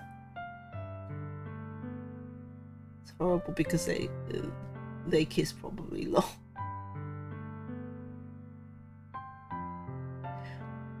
I mean, she does want to be cared about. I don't know. Okay, for me, right? I like people who help themselves, you know? Even if you have depression or whatever, you need to reach out, you know? And because you have to sometimes, man. That's how I feel. I don't waste my time with people who don't seek at all. If they don't want to help themselves, I can't help them either. If they want to help themselves, then I'm willing to help them too. You're right that I don't understand. I don't understand your feelings at all, Sayuri. But I don't need to understand. Whatever it takes for me to help you stop hurting, that's what I'll do. No, Cassis. There's nothing. Nothing at all. The only thing that could have helped is even if everything could be like it always was. But I was selfish. I finally showed you what a horrible person I am. Tears streaked down Sayuri's face. What are we talking about here? I made you join the literature club because I was selfish.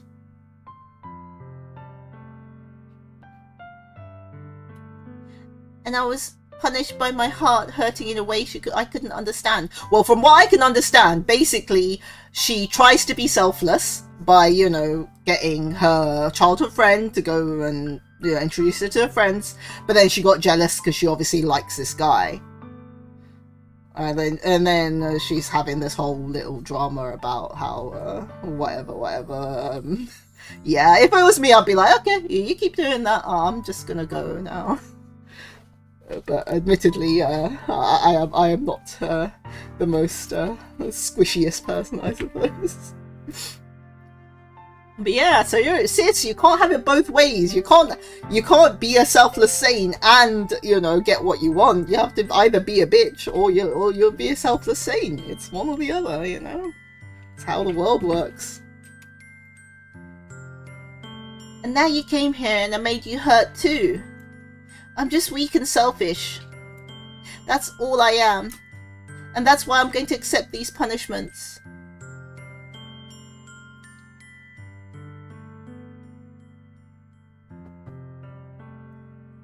Because I deserve every last one.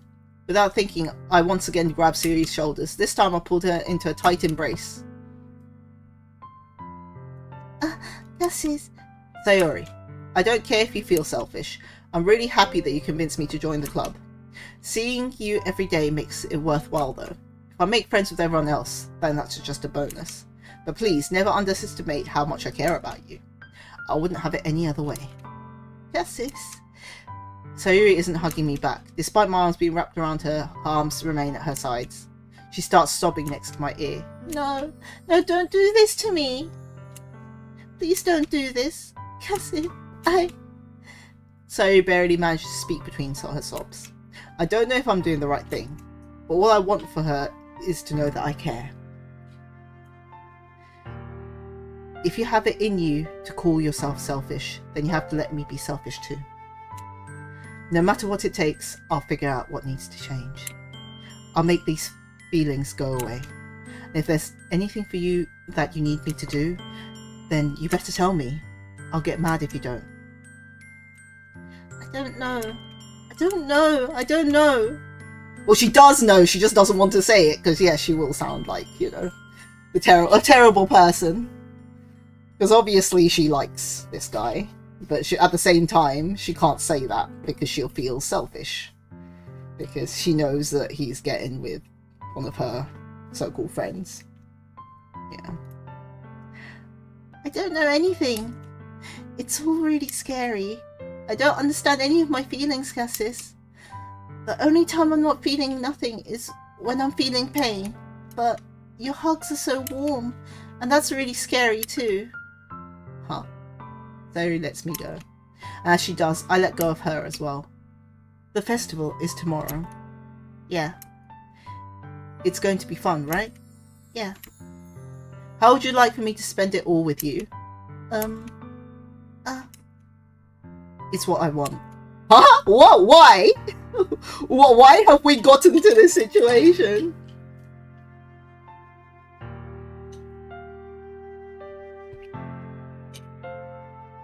Wow. Sounds like Mendokusai woman. Oh my god. Oh, Mendokusai. This is probably why I don't date girls, huh? I used to, but I gave up. And this might be why.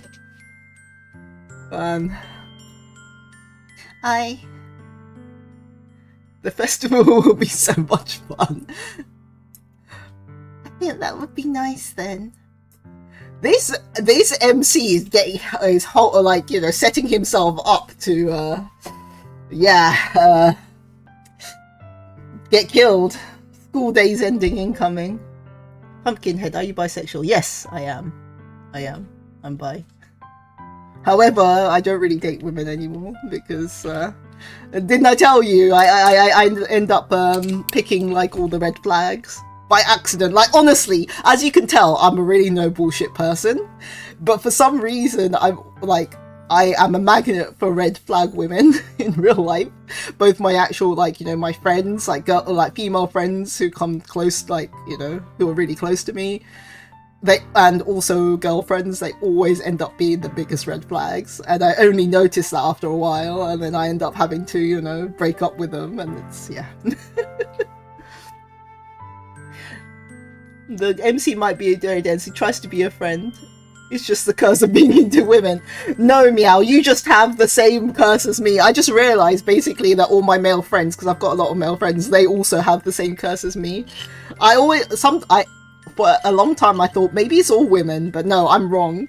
It's the women that I'm into. And it's the women my friends are into. It's not all women.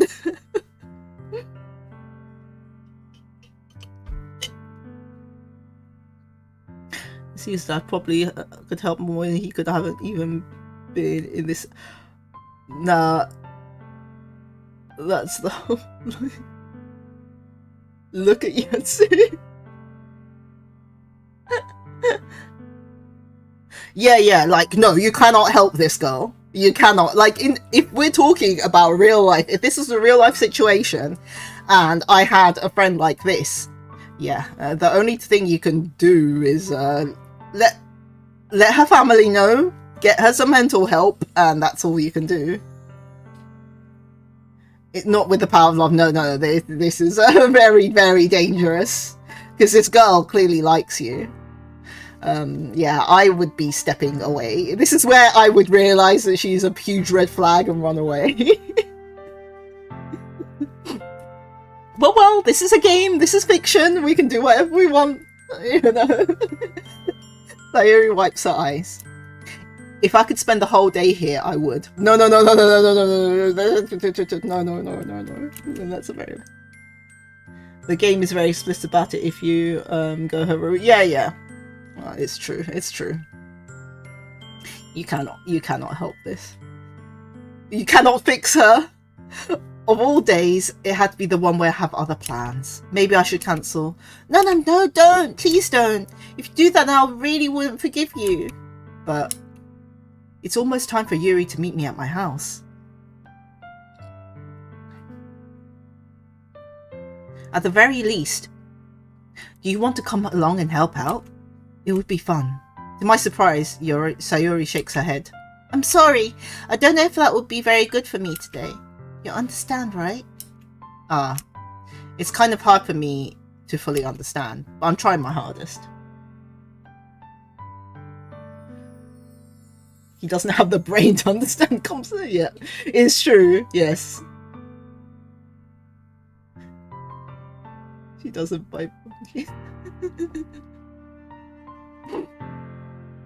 It's fine though. If we are getting with a crazy lady who likes cutting people up, You know, it's fine. Even if depression girls are being strange, I'm sure it'll be fine. He tries so hard but doesn't give up. Yeah, I mean, I can tell he's a nice guy, but yes, it's just, I guess he's a teenager, has not got very much life experiences. I can understand. I'm sure if I was his age too, I would not be. It's okay. Don't worry too much about it. I'll see you tomorrow, okay? Alright, I look forward to it.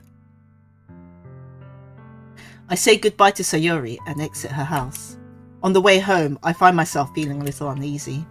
But it's hard for me to keep thinking about it when Yuri is about to come over too. I think Sayori is right. I shouldn't be worrying too much. We're definitely going to have a great time tomorrow. I should just focus on what's ahead of me. Okay, but the thing is, right? I'm sure you guys know, because you guys have probably watched a lot of anime. You always spend, like, with cultural festivals in Japan, like the school cultural festivals, they are very important who you spend that day with. It basically is kind of like hinting that you are with them. You only ever spend a cultural day, like the festival day, like the full day. You usually spend it only with your girlfriend or boyfriend if you have one, or someone you fancy. You know, that's the rule in Japan. So for me, I'm just like, he just promised to spend the whole day with this girl when he's interested, or we're making him interested in someone else. This is a really bad yeah, this is bad, I think. As I approach my house, I see something that makes me feel a moment of panic. Yuri? Thank goodness. You're a little early. I'm sorry, I wasn't home yet. Were you waiting for a long time? No, I just got here. I started to get really nervous when nobody answered the doorbell. He's too dense to understand the implication. No, but people know, like, everyone knows. Like, it's like asking someone out if you go to, well, I don't know about same gender. I think that's a little bit more ambiguous because it might just be your friend. But if you're opposite gender and you ask someone to spend to go with you to the cultural festivals, you've seen it in animes, right? That is basically asking them to go out with you. He's probably like, we're fine, we're such good friends. Oh god, but he has a girl he's interested in. He should be asking her instead. I do not approve of this. You don't read too much into it. But and when it's obvious this girl likes him as well, this is a horrible idea. This is a terrible idea. So bad. He's gonna end up with a school days or a Higurashi ending at this point. You always could have texted me.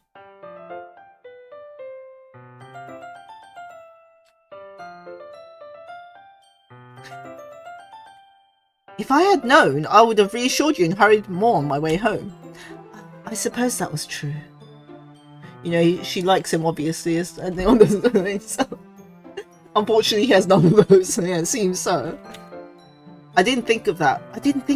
For some reason. It should have been common sense to do that, but I decided to ignore it. Anyway, let's go inside. I see you brought a lot of stuff with you. That's right. And did you manage to find everything I asked you to buy as well? Yeah, pretty much. At least I hope I got everything right. I'm sure it'll be fine. I take Yuri to my room. The first thing she does is glance around curiously, which makes me feel anxious. It's so clean. I cleaned it before you came over, so... That's very considerate for you to do. Oh no. I would have been really embarrassed for my room to be a mess while you were here.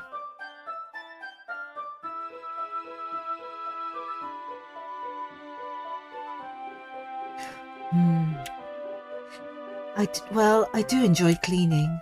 I would have gladly helped you clean. That would have been even more embarrassing. Wait, don't look in there! I snatched Yuri's wrist, which was in process of opening a desk drawer of mine. I'm sorry. I wasn't thinking for some reason. I was just spacing out. It's fine, it's fine. I let go of Yuri's wrist. It's my pawn drawer, is what he wants to say. It's where all my thin books are stored, my dojins.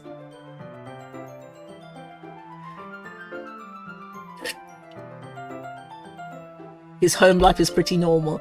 Oh yeah, that's right? Because a lot of people who have normal lives and they've been growing up in a normal place, they don't even realise crazy, right? No, yeah, that's true. I mean, that being said, I've had a lot of experience and yet I still get tricked. So I guess, yeah, no, it makes sense. She puts both of her hands firmly on her lap as if to make sure she's keeping track of them. So, should we get started? Yes. I have a few things planned you can help with. Decorations and other atmospheric enhancements. Atmospheric enhancements? You know, mood lighting, aromatherapy candles. Oh, wow. Like, aside from Otaku, he's a normie nice guy. Yeah, it seems like it, yeah. I didn't know you planned on taking it that far. Of course. I want to help take our guests to a faraway place. Although many will stop by just out of curiosity. And for cupcakes, I guess. I'm determined to provide an experience that will leave them wanting more. That's great. It's easy to forget that you're a pretty intense person. Intense? I guess that's the best way to put it. Is that a bad thing? No, not at all. It's something that I like about you, actually. Is that so? That makes me feel relieved. And kind of happy. Yeah, no need to be so anxious. You can relax a little. Relax. I brought some things for relaxation. I was going to use them during the poetry event. Oh yeah? Like what? Let's see. Yuri rummages through her bag. She pulls out a few candles and a wooden cylinder-shaped object. I did some shopping on the way here, so I happen to have these in my bag.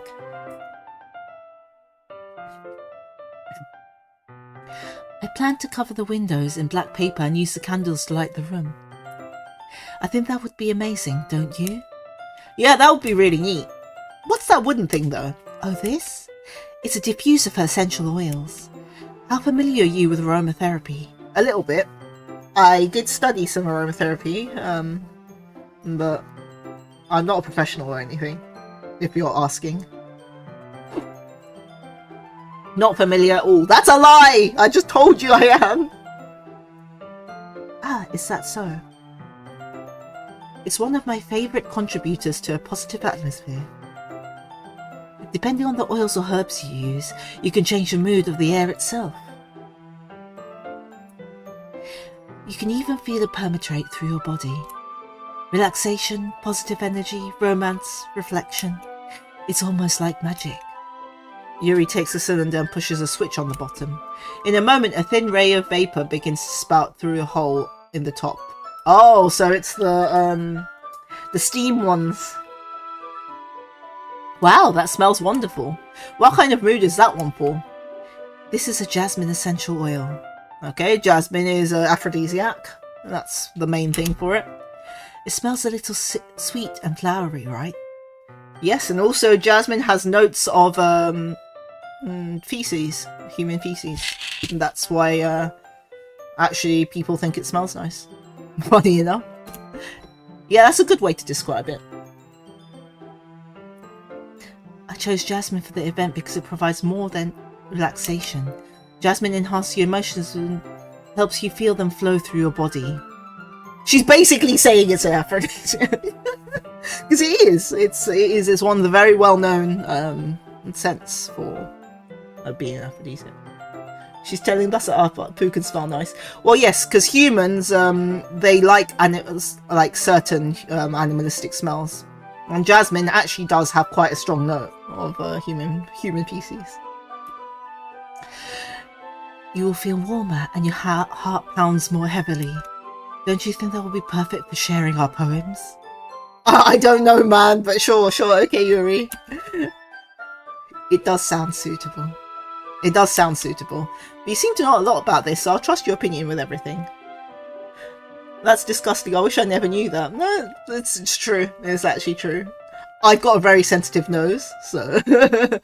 and I did study that kind of thing quite a bit. So, yeah.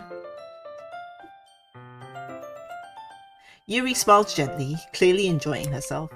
She again reaches into her bag and pulls out several pools of thin ribbon. What are those for? Well, did you purchase the origami paper I asked you to get? Yeah, I have it over there. We won't be using the paper for folding origami. What I'd like to do is write a different word on each paper. We'll need about 100 of them. Oh yeah? What will those be used for? Well, I'm going to cut pieces of ribbon to hang from the doorway of the classroom. Then we can fasten paper onto the ribbons and create a doorway curtain. Wouldn't that be beautiful? Jasmine and Ylang Ylang are the main aphrodisiacs ones from what I can remember. Yep. I love Ylang Ylang as well. It smells great. I mean, Jasmine. I love Jasmine. It's one of my favourite smells. Especially, like, the real flowers are really good.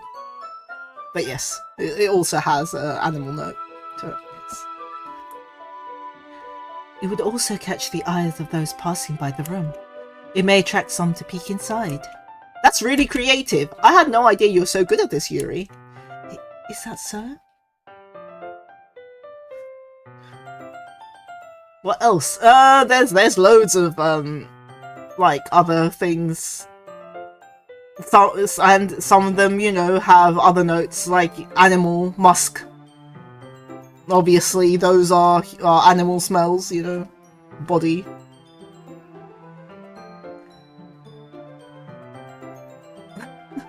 Like, it's notes. Best not to think too much. That's so. Well, I suppose I'll get a little intense, as you put it. Yuri giggles with red cheeks. Is it just me, or is she more relaxed when it's just the two of us? Maybe it's the excitement she feels from sharing something that she enjoys. Here's a marker, Cassis. You can write any characters you want. I'll help you once I finish cutting up the ribbons. Oh, right, alright. Sitting on the floor together, two of us get to work. I carefully draw a different character on each paper, doing my best to manage my bad handwriting. I have bad handwriting too! Man, I know he's a dumb teen, but man! Yuri unravels a long strand of ribbon to her desired length. Then she reaches into her bag once more and pulls out a pocket knife. Eh? The knife is strangely beautiful. The silver handle has an intricate pattern of waves etched into it. The blade itself is gently tinted blue. That's no ordinary pocket knife. It looks really fancy. Well... Embarrassed, Yuri looks away. What is it? You're gonna think it's weird. Yuri, whatever it is, I have no reason to judge. Unless you're a serial killer, then we have a reason to judge. I'm just saying. Someone donated a couple of brain cells to this man. He is in dire need, it's true. Each to their own, you know? If you promise you won't be weirded out. Yeah, I promise. Alright. The thing is, I'm kind of into knives. You see, I told you, I knew it! They're just so pretty. I can't help it. I don't know what it is. The combination of craftsmanship and the feeling of danger, maybe. What am I saying? Please don't think I'm weird for this. You're laughing at me. No, I'm not laughing at you. It's just funny how nervous you got about sharing. It's, well, an interesting thing to be into, I guess. What do you mean interesting? With all the other things she's been telling us, this is a bit of a problem. A little bit of a problem. But I think it kind of suits you. Suits me? Yeah, it's kind of intense. Besides, it's a really cool looking knife. I can't deny that. It is, isn't it? Yuri relaxes the expression once again. Would you like to hold it? Sure, I'll check it out. Yuri carefully hands me the knife, with the handle facing me. I take it and turn it around in my hands. It feels heavy and extremely solid. Where do you even get a knife like this? Curious of its sharpness, I feel the point of the knife with my index finger. Ow! Cassis! Why would you do that? I didn't expect it to be that sharp. I barely touched it at all. It's my fault. I should have warned you. This knife is extremely sharp. It can cut through skin like it's paper. Oh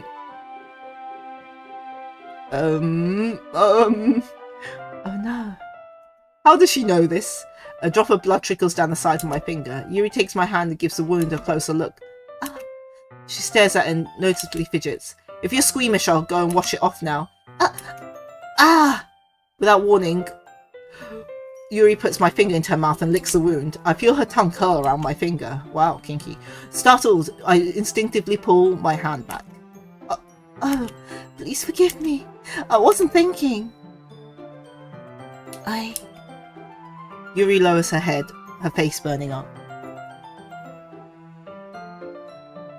Look, knives are cool, but perhaps not bringing to you in public. Yep, I know, right? Yeah, it sounds a bit like there's something a little bit wrong with her.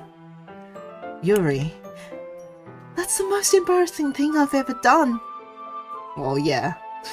How could I even do something like that? I'm sorry. Sure, it was a little weird. It took me by surprise, but I guess she was just trying to help, right? No. People don't lick each other's wounds. I can assure you. Yuri, I think you're overreacting a little. No, she's probably not overreacting. She doesn't lift her head. What if she doesn't recover from this for the rest of the afternoon? Alright, you know what? This might be a stupid thing to do, but I do it anyway. I take Yuri's hand and lick her index finger in return. Wait, what? Why? Why are we doing this? This would be a disaster in the real world. It would be. I am so confused. Francis, did you really just do that? Now we're even. Yuri just looks at me like I did something wrong. You did do something wrong!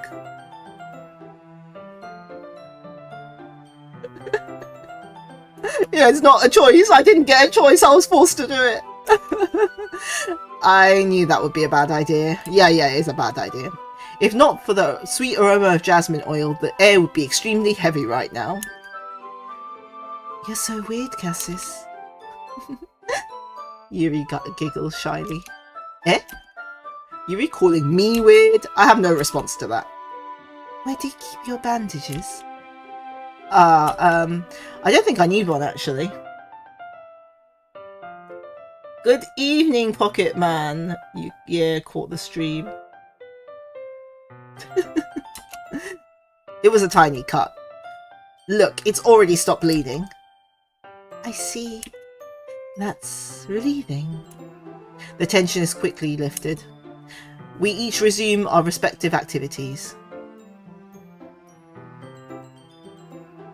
Actually, Pocket Man, I bet you like Yuri too, right? I think we have another Yuri enjoyer. I'm pretty sure he would like Yuri. His head is so dense it wraps around the girl's weirdness. Why was this all okay? A little. See? I knew it. I watch Yuri's knife cut through the ribbon like it's nothing but air. Meanwhile, I continue to make progress on the paper. After we finish attaching the paper to the ribbons, we lay them out all side by side. It looks better than I expected and will be very effective as a door curtain. It looks great. Good thinking coming up with this, Yuri. Thanks. It's just something I saw online, really. Are you ready to move on to the next task? Yeah, let's do it. What do you have in mind? I'd like to create a banner. That's why I asked you to buy the paint tablets. Oh, that's right. One of the items Yuri had asked me to buy was a kit of watercolor paint tablets. We'll need about 6 cups of water to put each of the tablets in. Do you mind fetching those for us? Of course not. 6 cups of water. I'll be right back in a minute. Thank you very much. Oh, And just a little bit of water is okay. If you fill the cups too much, it'll be too diluted. Taking Yuri's advice, I decide to use small plastic bathroom cups rather than full-size glasses. I put them on a plate to catch any paint that drips, then brung them back to my room. Yuri? Yes? I come in to see Yuri quickly unrolling her sleeve, putting it back over her arm.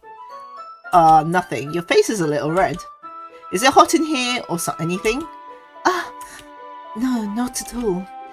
There's nothing wrong, so let's mix the paint. Yuri hurriedly dismisses me and takes it upon herself to unwrap the tablets, dropping them into the cups. What was she doing? What was she doing before? So, I thought we could do something simple that would look very nice. I'd like to paint a gradient across the banner, starting with the colours for sunrise, then daytime, then sunset, and nighttime.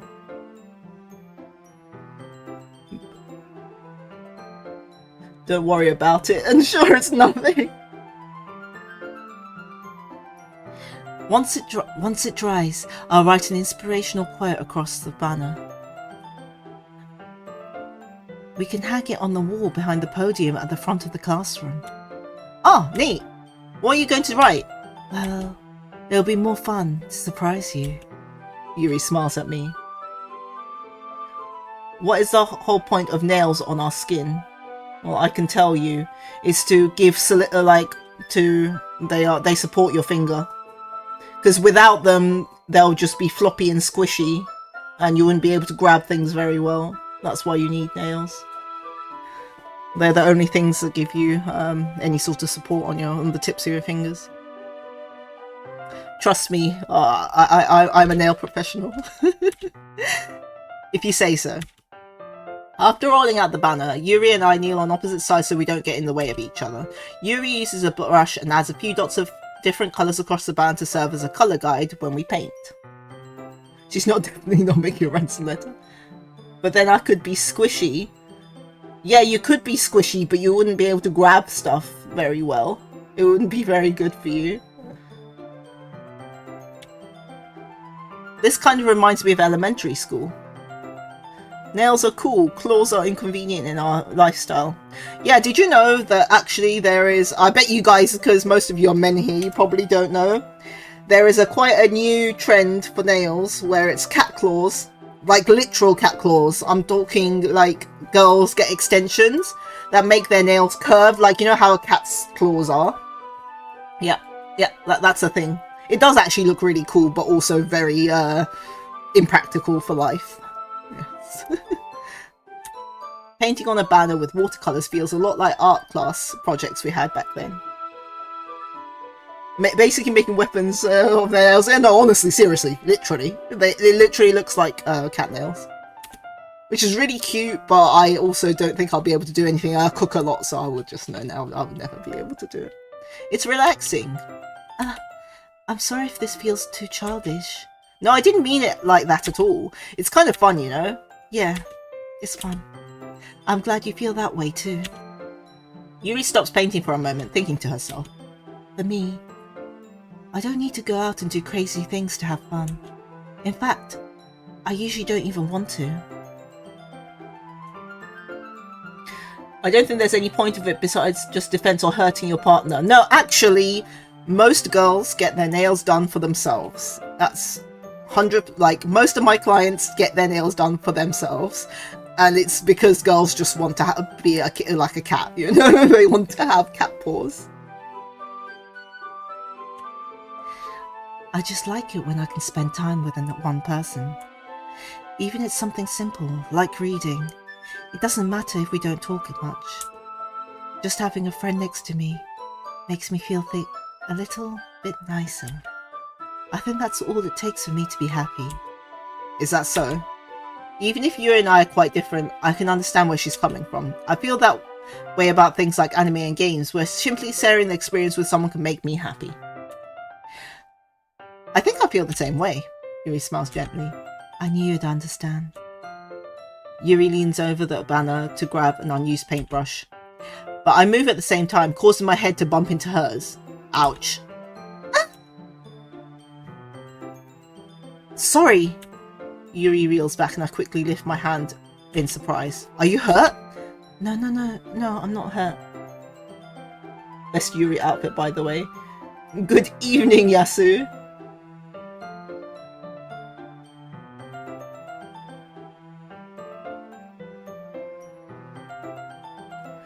This is our man's best weapon. Claws are not defense since they'll break or worse. Rip. Well, when I say that girls like having their nails done like cat claws, they have acrylics. So if you think about acrylic, you know, like the plastic, you know, the plastic acrylic, that's how their nails become. So then their nails are probably about 10-15 times stronger than normal human nails. So actually they are quite good weapons, probably. They could probably poke people's eyes out or scratch people really badly if they wanted to. But yeah, ultimately it's mostly because girls just want to look like a cat.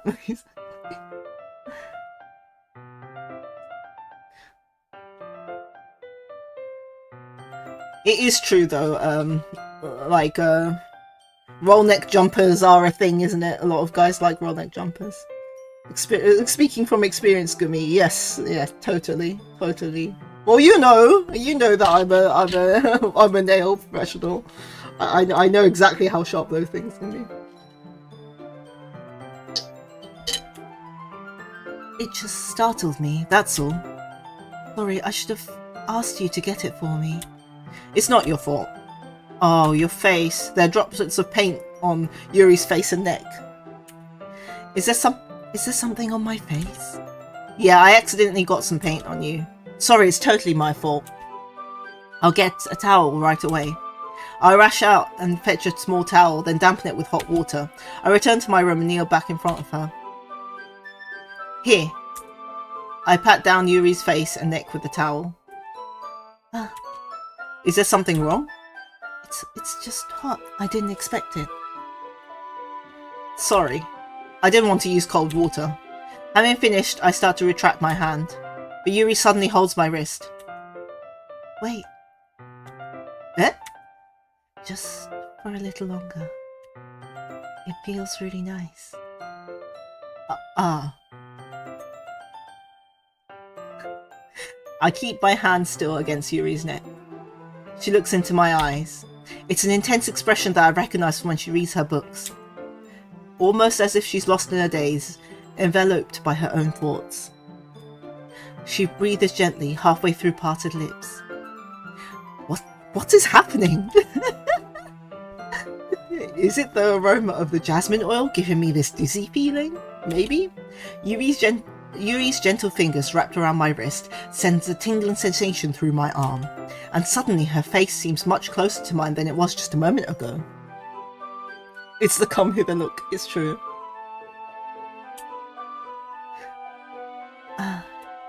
Yuri slowly pulls away. Sorry, I've been feeling a little lightheaded today.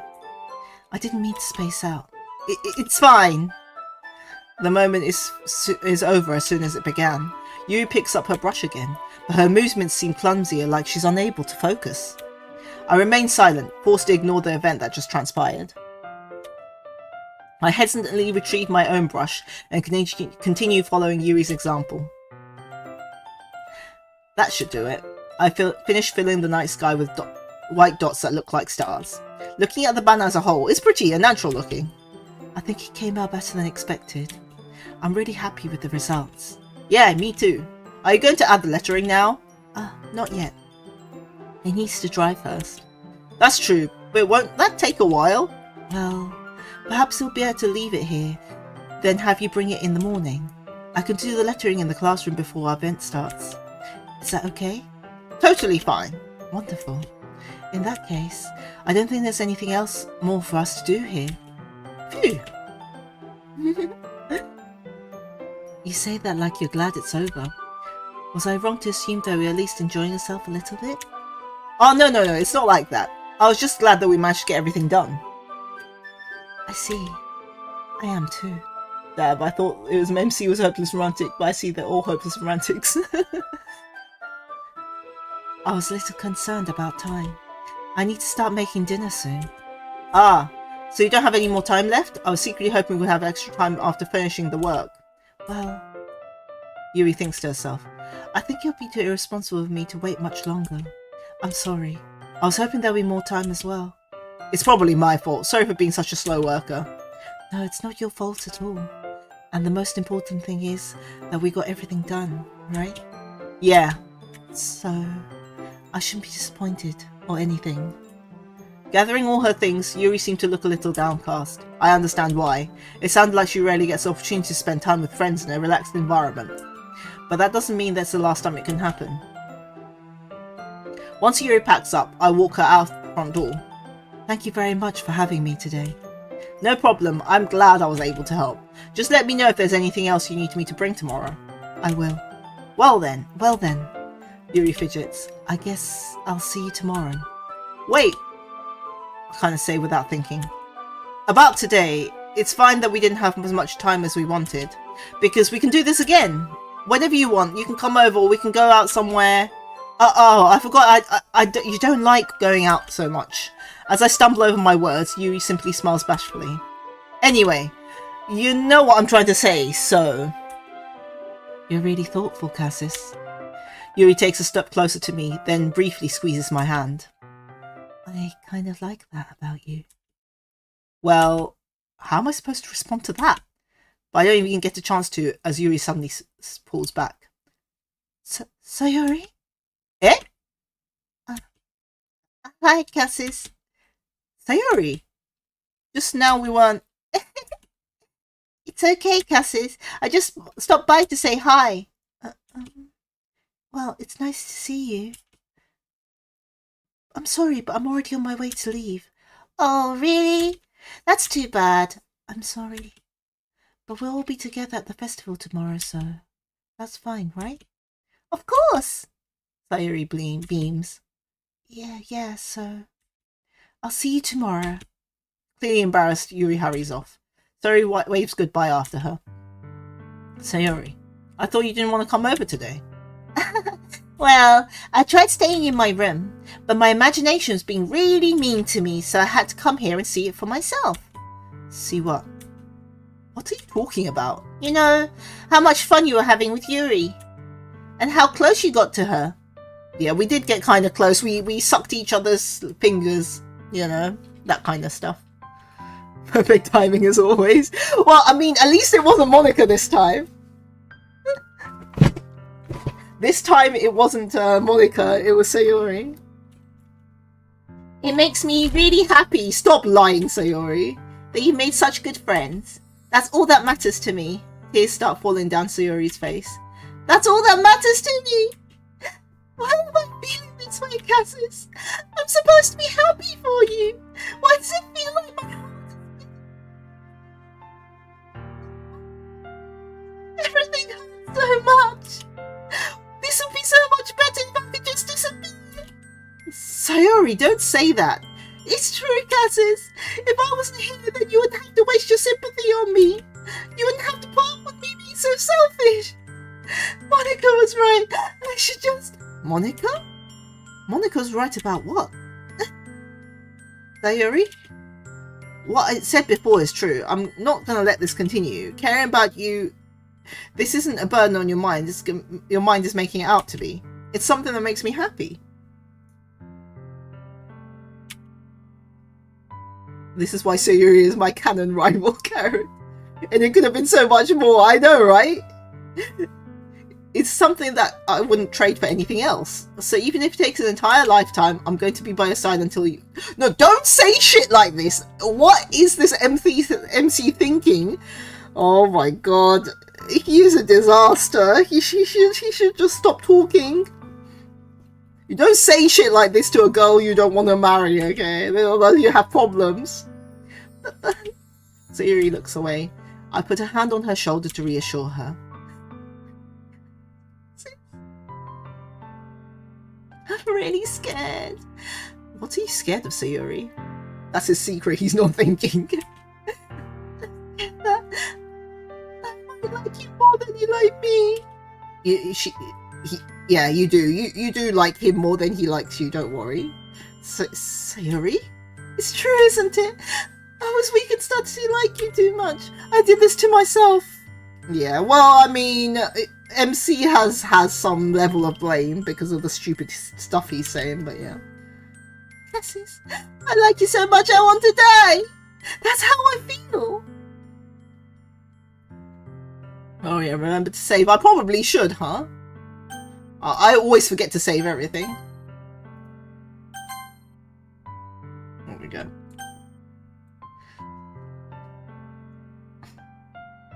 Here with the I love you as a friend. Yes, it's true.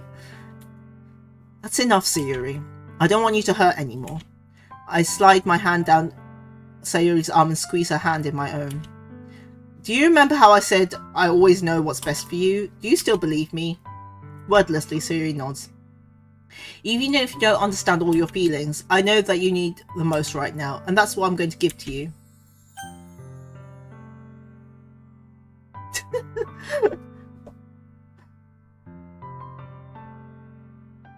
There are people that didn't. Are there? Is there? Yeah, there's I love you and you'll always be my dearest friend. Okay, let's.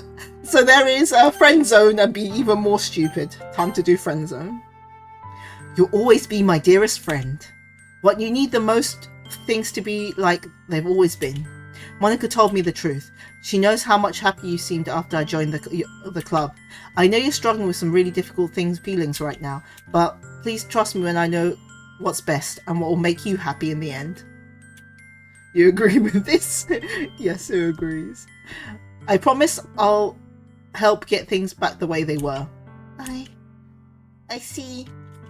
Sayuri forces a smile through an incredibly pained expression. Is this what it feels like to get stabbed in the chest? I should write a poem about this. Sayuri? It's okay. It's just my punishment, remember? For being so selfish. So please don't worry about these stupid feelings. I know you're right. I know this whole time there's no happiness down that path. That's why I came here, just so I could get the answer I needed to hear. And the other thing, you're also right about I just wanted to go back to the way it was. I realise that now. You really do know me better than anyone, Cassis. I'll just trust you with anything at all, so... Sayuri's smile finally breaks. All of a sudden she turns around and drops to her knees.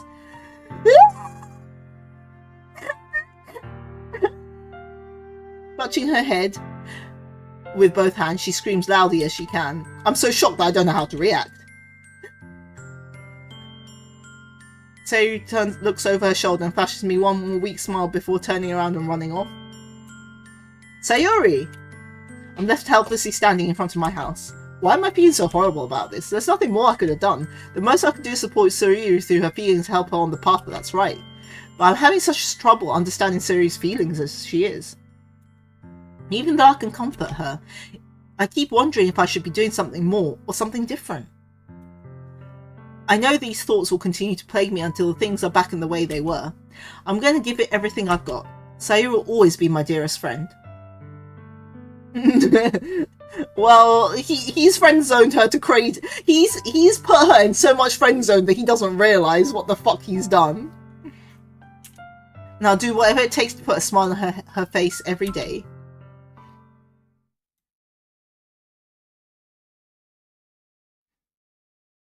It's the day of the festival.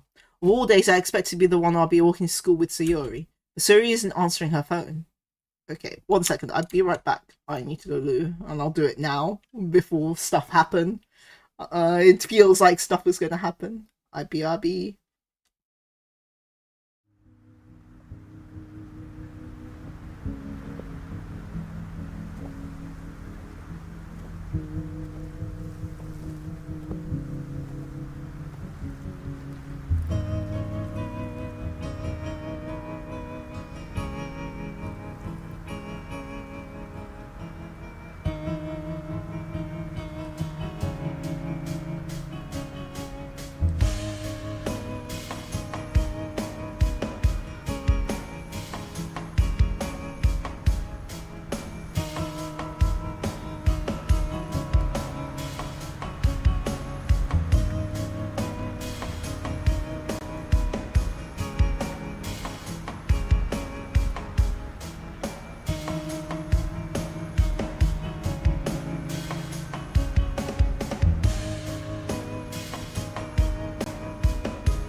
Hey, I'm back.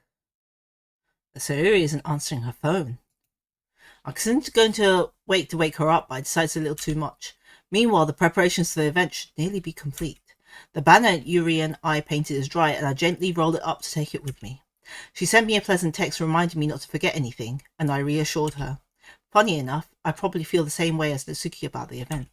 I'm more excited for it to be over so I can spend time with Sayuri and Yuri at the festival. Wait. So now I thought we were just spending time with Sayuri, huh? What happened? There's no music. The pressure and tension is going to turn us into a pumpkin pie. Delicious. I want to eat pumpkin pie. And our awareness is going to curse that pie into rot. No! I want to eat the pie! Wait, no! It's no music intentionally, I think. But knowing Monika, I'm sure the event will be great too. Cassis, you're the first one here. Thanks for being early. That's funny. I thought at least Yuri would be here by now. Monika's placing little booklets on each of the desks inside the classroom. They must be the ones she prepared to have all the poems we're performing. In the end, I found a random poem online that I thought Monika would like and submitted it. So that's the one I'll be performing. I'm surprised you didn't bring Sayuri with you. Yeah, she overslept again. That dummy. You'd think that on the days that's important she'll try a little harder. I say that, but I suddenly remember what Sayuri told me yesterday. And I suddenly feel awful not knowing that it's not simply that simple for her. I only said it because it's the way I'm used to thinking. But maybe I should have gone to wake her up after all. You should take a little responsibility for her, Cassis. I mean, especially after your exchange with her yesterday. What do you mean? You kind of left her hanging this morning, you know. Exchange? Monika, you know about that?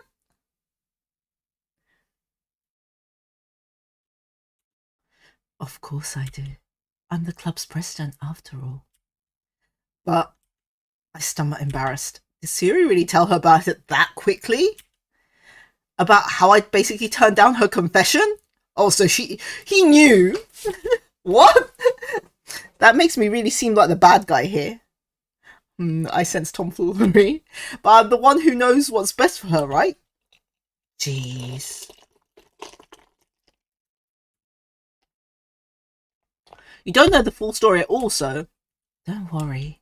I probably know a lot more than you think. Eh? Monika is being as friendly as usual, but for some reason I feel a chill down my spine after hearing that. The floppy disk of a brain is slow. Hey, do you want to check out the pamphlets? They came out really nice. Yeah, sure. I grab one of the pamphlets laid out on the desks. Oh yeah, they really did. Something like this will definitely help people take the club more seriously. Yeah, I thought so too. I flip through the pages. Each member's poem is neatly printed on its own page, giving it an almost professional feel. I recognise Natsuki's and Yuri's poems from the ones they performed during our practice. What's this? I flipped to Sayuri's poem. It's different from the one she practiced. It's one that I haven't read before.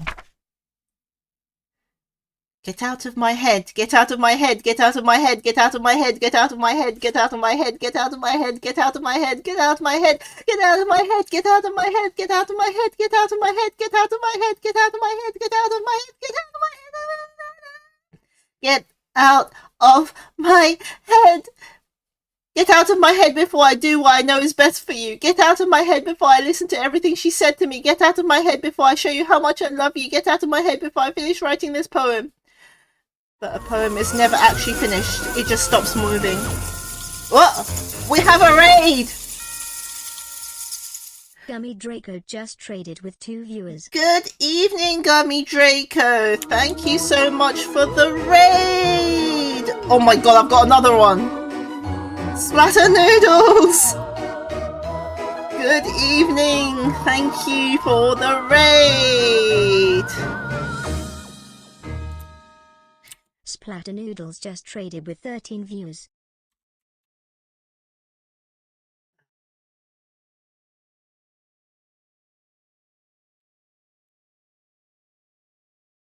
La.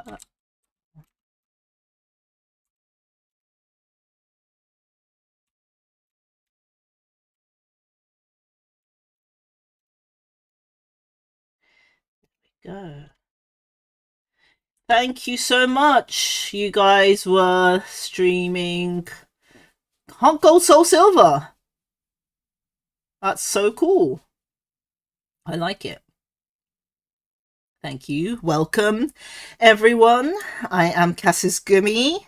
We are Halloween every day here. I stream horror games all the time.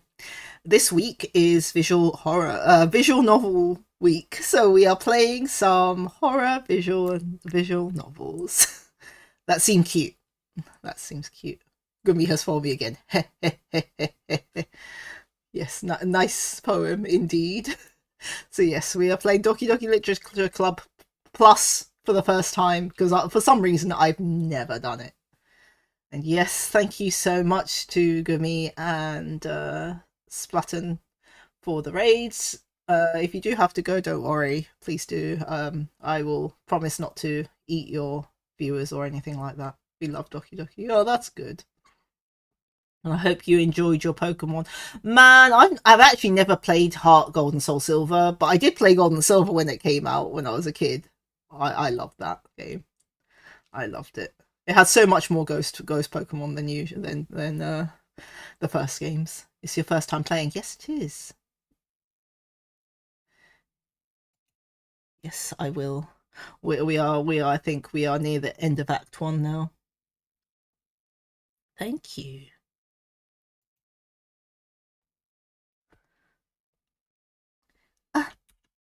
What's this? Reading the poem, I get a pit in my stomach. I think she wants you to get out. Yes, get out of her head, apparently. ᕐΙS? What's wrong? Nothing. This poem feels completely different from everything else Sayuri's written. But more than that, I changed my mind. I'm going to get Sayuri, so. Well, alright. Try not to take too long, okay? I quickly leave the classroom. Don't strain yourself. Monika calls out after me. I quicken my pace. What was I thinking? I should have tried a little bit harder for Sayuri. It's not a big deal, at least, to wait for her or help her wake up. Even the simple gesture of walking her to school makes her really happy.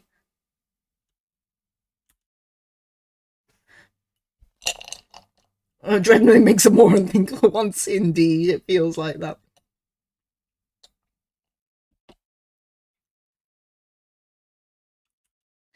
Besides, I told her yesterday that things will be the same as they always have been. That's all she needs, and that's what I want to give her.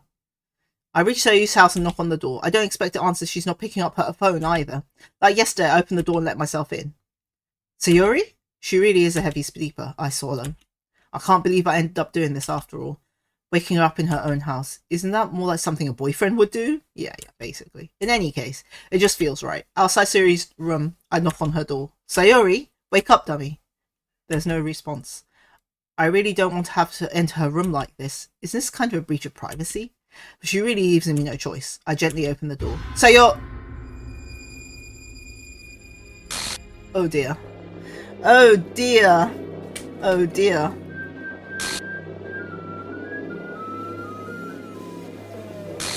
Oh no! An exemption has occurred!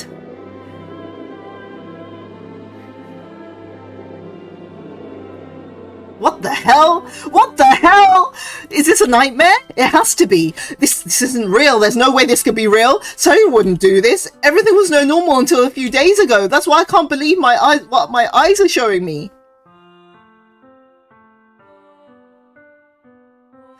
I suppressed the urge to vomit. Just yesterday, I told Sayuri I'll be there for her. I told her I know what's best and everything will be okay. Then why? Why would she do this? How could I be so helpless? What did I do wrong? Well, you know, Makim-Monika did say that she was hanging. So I guess she was. What did I do wrong? Turning down her confession. That had to be what pushed her over the edge. Her Agnes scream still echoes in my ears. Why did I do that to her when she needed me the most? Why was I so selfish? This is my fault. My swarming keeps telling me everything I could have done to prevent this. If I just spent more time with her. It's the music that gets me. Yeah, it's like a scary version of it. Yeah.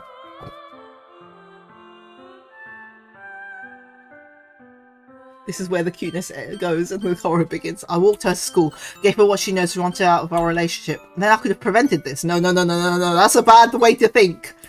Then you'll be stuck with a girlfriend you don't like. I now could have prevented this. Screw the literature club. Screw the festival. I just lost my best friend. Someone I grew up with. She's gone forever now. Nothing I could do to bring her back. This isn't some game where I can reset and try something different. I had only one chance and I wasn't careful enough. And now I carry this guilt for me until I die. Nothing in my life is worth more than hers. But I could still do what she... I still couldn't do what she needed from me. And now I can never take it back. Never. Never. Never. Never. Never.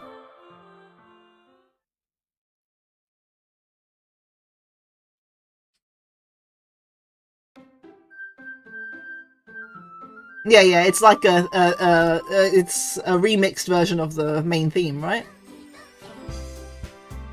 Yay! Now one's all mixed up. Wonderful. And there's two Monikas now. Because one died, I suppose, because she's dead. Okay. Oh no! Oh no! Oh no! What the hell? Her name's all glitched. Sayuri looking good. What? Gummy Draco joined the pumpkin patch. Thank you, Gummy Draco, for joining the pumpkin patch. Yasu_Million said Gummy, Momo-kun please for 666 channel points. Yasugo-shijin-sama. Moe-moe-kyun. There you go. Omajinai. Hi. Hi, comment desu. But what the hell? Oh yeah, okay, so basically because she's dead, it's messed up now.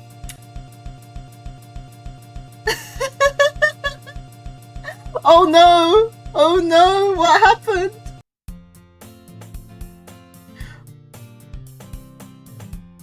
Oh, what? Oh shit, I should probably read this.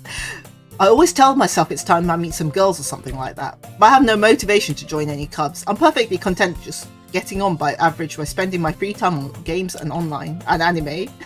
Yeah, that's me. That's actually so true. There's always the anime club, but it's not like there'll be any girls in it anyway.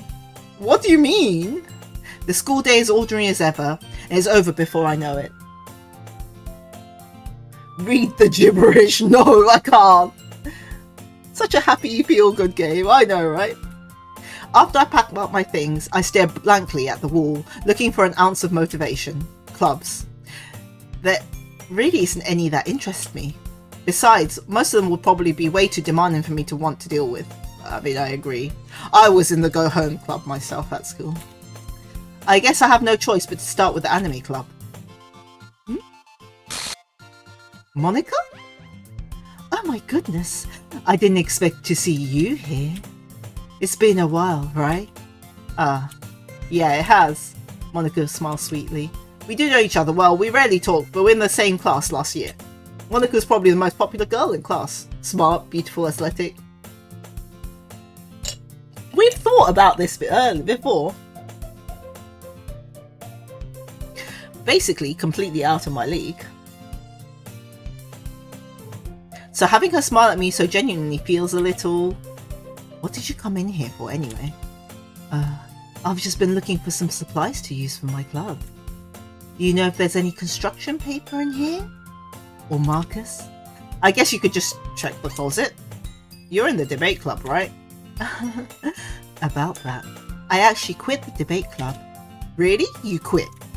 Yeah. To be honest, I can't stand all the politics around the major clubs. It feels like nothing but arguing about the budget and publicity and how to prepare for events. I'd rather take something I personally enjoy and make it special out of it. Monika's too perfect, I don't like. Yeah, she really is Makima.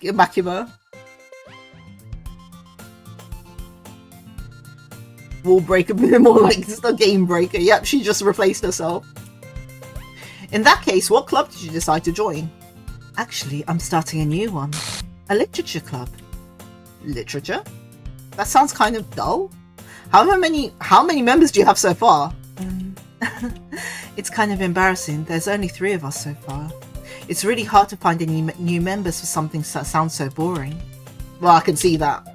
But it's really not boring at all, you know.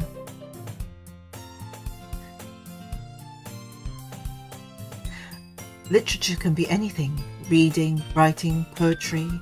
I mean, one of my members keeps her manga collection in the club room. Wait, really? Yeah, it's funny, right? He always insists the manga is literature too. It is literature!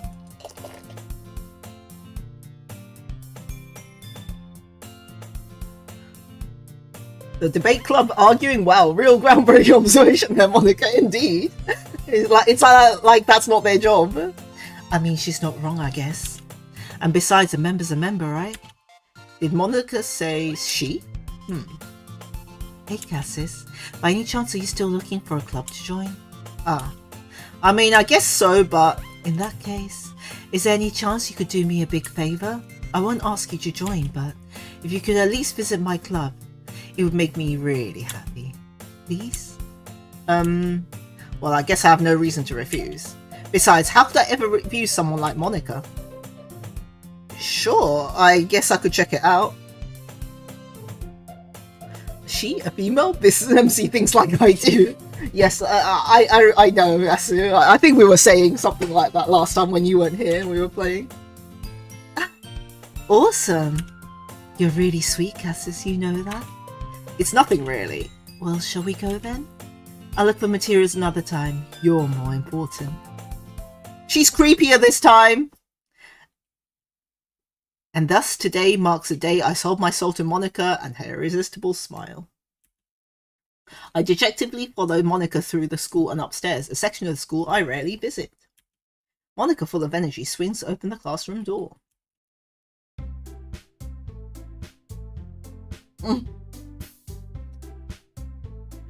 I'm back. And I brought a guest with me. Huh? A guest? Seriously, you brought a boy? Way to kill the atmosphere. Don't be mean, Natsuki. But anyway, welcome to the club, Cassis. All odds escape me in this situation. This club is full of incredibly cute girls. Oh, by the way, it's going to be glitching a lot, yeah. We've turned from pumpkin pie to rot, now to very suspicious tasting pie. But pie's delicious. I love pumpkin pie. Both the Japanese style and the American style. So, let me guess. You're Monika's boyfriend, right? What? No, I'm not. Natsuki. The girl with the sour attitude, whose name is probably Natsuki, is the one I don't recognize. Okay, yeah, we've read this part.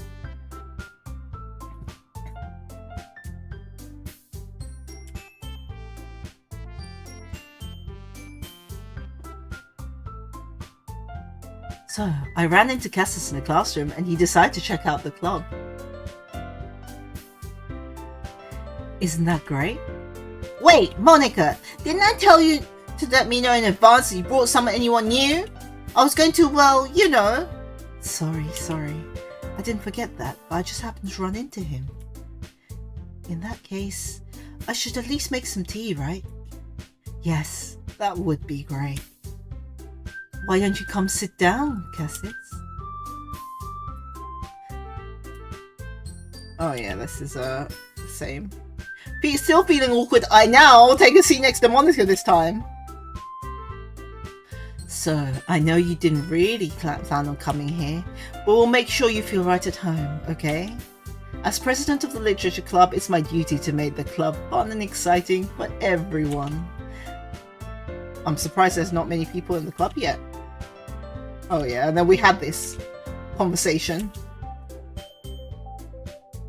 So I will skip this bit.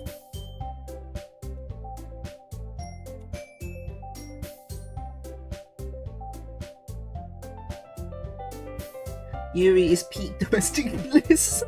Indeed.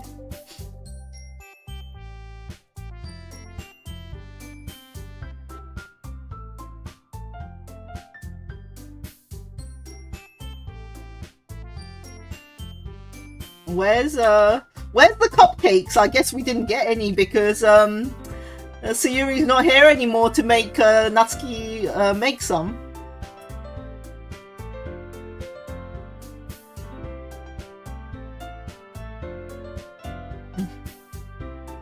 Yeah, we had this bit before.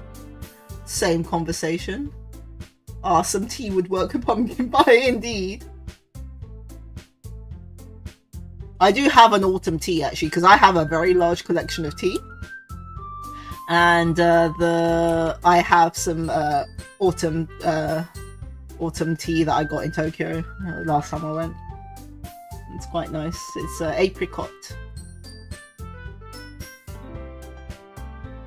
Okay, she's talking about this. We've had this conversation before.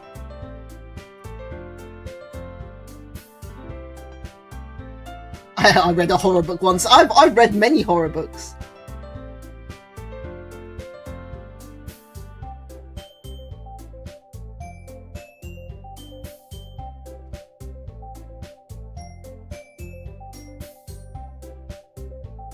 Cute things. Here we go. Cute is a trigger word. You can't call them people cute. You can't call short people cute. But they are cute though.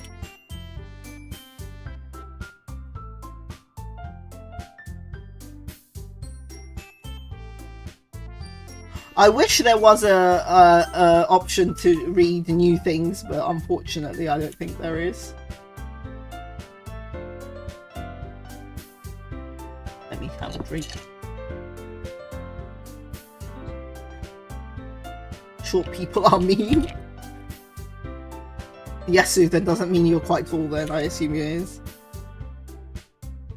Okay, yes, we did this. We've had this conversation before, so now we are doing the poems again.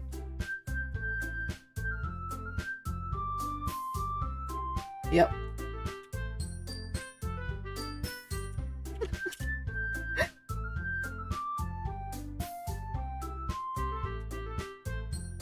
Oh, right, okay, so this is new. If we don't find any more, one more before the festival, I'm defenseless against these girls. Oh, he's being a Yasu. He folded! He folded! Yeah, but I think that's when you play again. Oh, yes, it's 182. Yep, you are pretty tall then. Yep, that's why. You're like the average height, a median height for my friends then, who are all taller than me. Even though apparently I'm tall and a giant according to Doodle.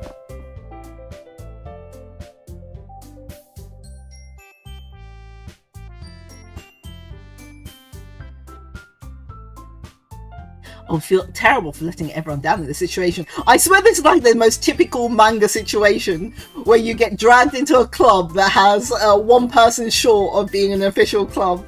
That's why you have to stay. And besides, the club itself seems pretty relaxed. So if writing poems is a price I'm paying to order to spend every day with these beautiful girls. Right. Okay, yep, and then he joins. Yep, and then he's joined, yep. Now they are an official club. None of us would handle a Sayuri situation in the real world, perhaps differently, but not well. Oh, you don't sound short, Gabby. I am 178 centimeters. But, you know, I don't think I'm that tall. But yes, all my friends are like, yeah, like Yasu's height or taller. Some of my friends are like 2 meters tall. So I feel like I'm not that tall, but... yeah, then you have little people like Doodle that I can swing around. Thank you so much for this, you're really amazing. I'll do everything I can to give you a great time, okay? Thanks, I guess. So, yep, do the thing. Okay, yeah, we've done this before.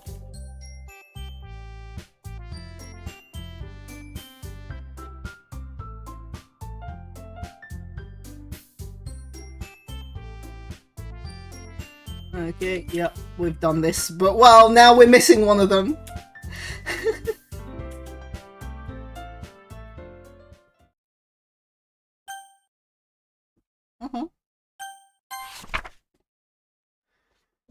Can you hear me? Yeah, I can hear you.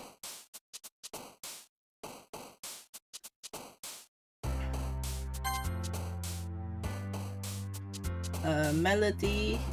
Oh. Valentine. The dark, uncanny graveyards have a vacation of a massacre in the heaven-sent engulfment of unending, unrequited wrath. An after-image of vibrant, fluffy landscapes. I don't know what I'm doing. Determination are empty. Marriage is just a judgment. There we go.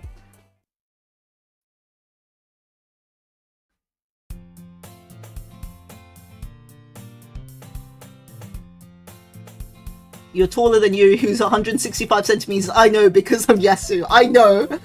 Yasu, you're the only one I actually have ever seen who knows so much about their waifus. I remember you and your, you know, Resident Evil Village thing where you correctly identified which one of the Fly sisters we were talking to.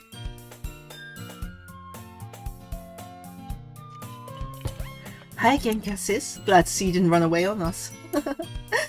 Don't worry. This might be a little strange. Okay, yeah, we've had this bit. Oh, okay. Her face is glitching now. Lovely.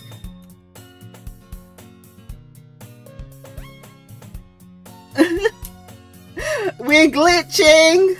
We're glitching.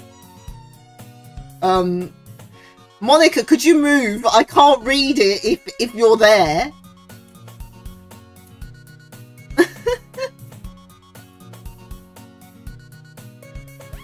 Oh my god. Yuri's eye is moving. Oh, the music's going weird.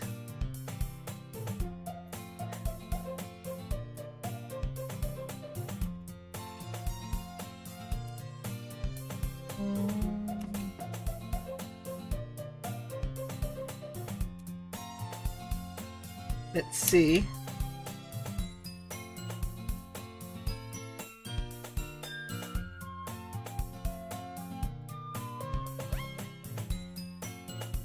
How tall? Well, as I said, I'm 178 centimeters. Is the background slightly tilted? It is. There's a lot of things wrong with this situation right now. Yuri is a vice president now. Yeah, because Sayori is dead, right? Who used to be the vice president. Because I remember them talking about it, saying that, you know, she was the second member, that's why she's a vice president. I think it's getting more and more wonky, guys. Yeah. Okay, it fixed itself.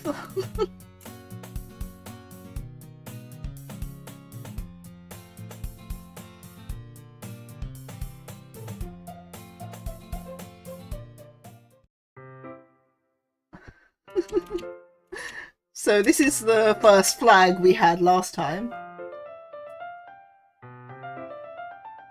Sayori, who's Sayori? Oh yeah, sorry, we have deleted her out of the system.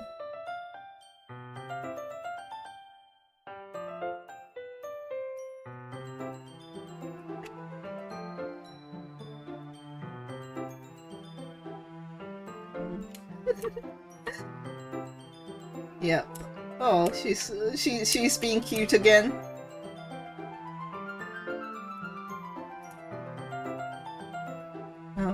Okay, yeah, is that so? She's still... Yeah, still the portrait of Markov, same book. Why are you skipping all the voice acting? Because this is the same thing. I will read out the bits that were not the same. Yes, because this is stuff that we've read already.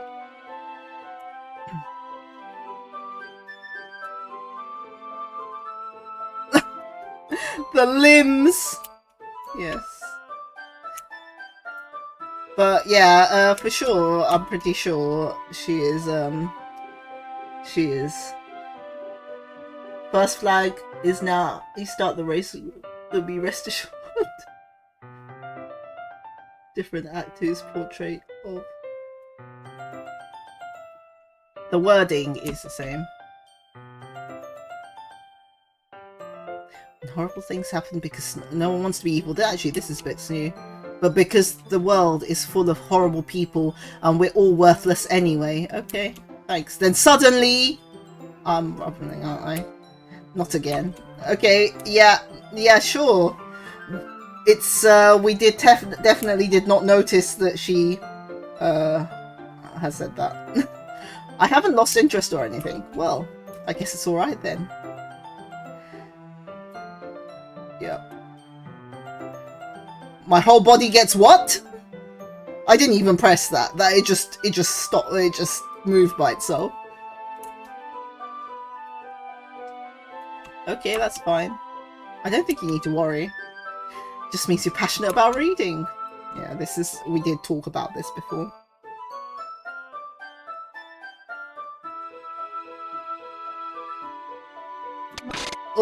Oh, what was that?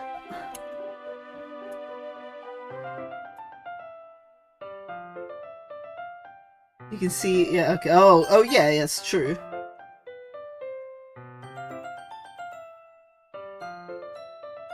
No. It doesn't have the glitch part. Yeah, it doesn't. Because, around here, she was it was really glitchy. And she was saying something else. Which is kind of annoying. Okay, and then... yeah, are you sure? I believe it's code. Yeah, I think it was some sort of code that just popped up that isn't actually in the history anymore.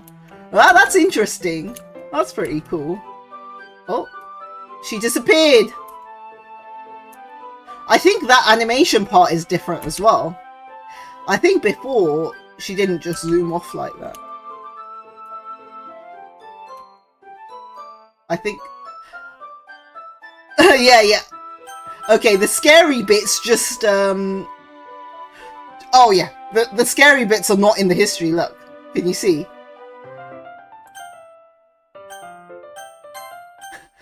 They're not in the history. What? I wanted to, let me read it more! I wanted to read the scary bit! What? What? What scary bits? Oh yeah, no, there's nothing, right? You didn't see anything.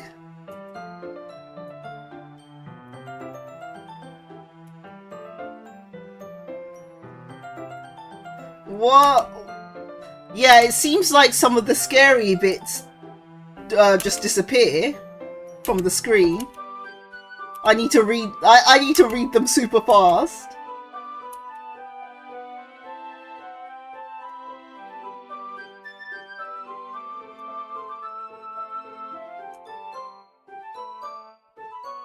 You're just Delulu like me, okay? Is that what it is? I'm just being Delulu. Okay, fair enough.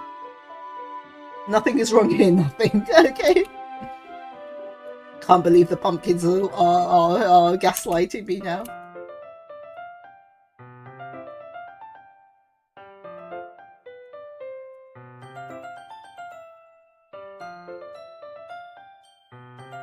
I did just notice, because, I mean, before I was too busy reading it, I didn't notice her face changes like that. That's kind of cute.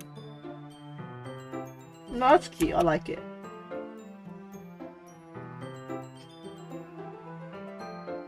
Am I breathing? She puts her hands on her chest as if to feel her heartbeat. Oh, this is new. I didn't even notice. Anyway, I'm fine. I just need some water. Alright, don't push yourself.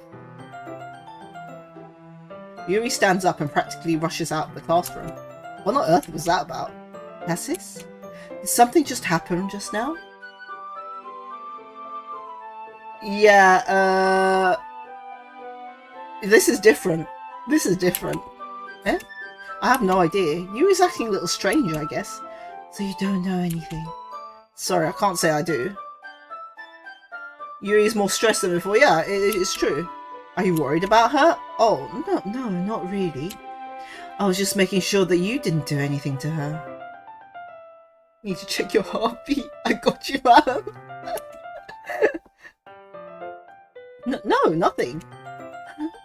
Don't worry, I believe you, silly. Yuri just does this sometimes, so it's nothing alarming. Alright, if you say so. Anyway, why don't we start with sharing our poems with each other? Eh? Shouldn't we wait for Yuri? Well, she might be a while, so I figured we'd just get started without her. Is that okay? Yeah, I was just asking. I'd stand up. I'd make a mental note of where I left off in the book and slip it back into my bag. Wow. He's forcing me to not go for Yuri this time.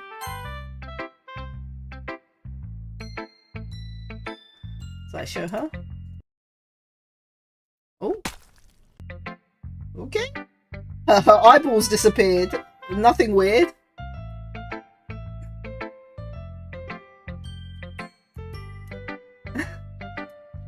And then this is the same as what she said before. But yeah, her eyeballs just popped out.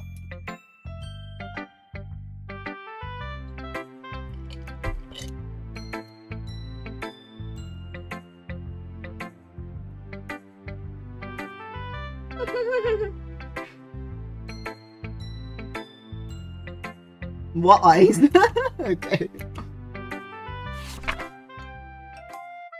Oh yeah, this is the same poem as before. I still kind of like it though. Not a super common one. Oh really? Is it? Oh, that's cool.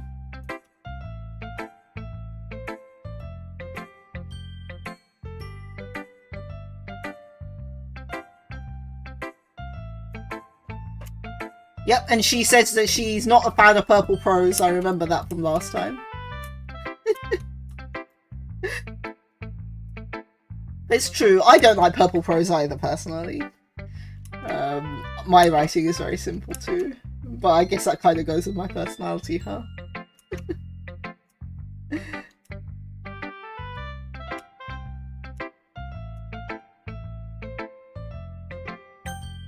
It's forcing me not to show it to the other girl. No.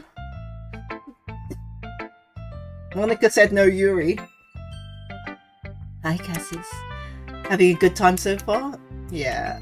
Good, glad to hear it. By the way, since you're new and everything, if you have any suggestions... Oh yeah, we did this before.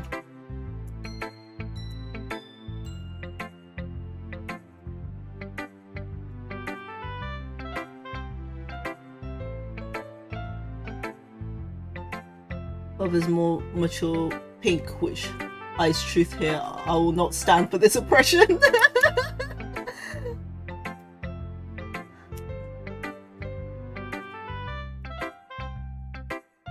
Yeah, this is the same as last time. But we'll see. We'll see what else is there. We'll see. No Yuri, no other Yuri. Yes, I mean the other Yuri.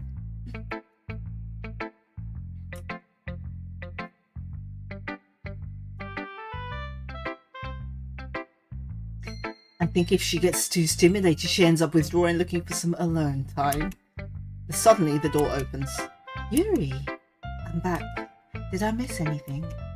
No, not really. Well, we started sharing our poems with each other.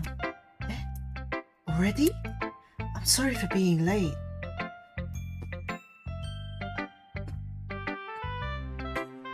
No, Meow's making a joke because I said Monika said no Yuri. He's like, well, what do you mean no Yuri?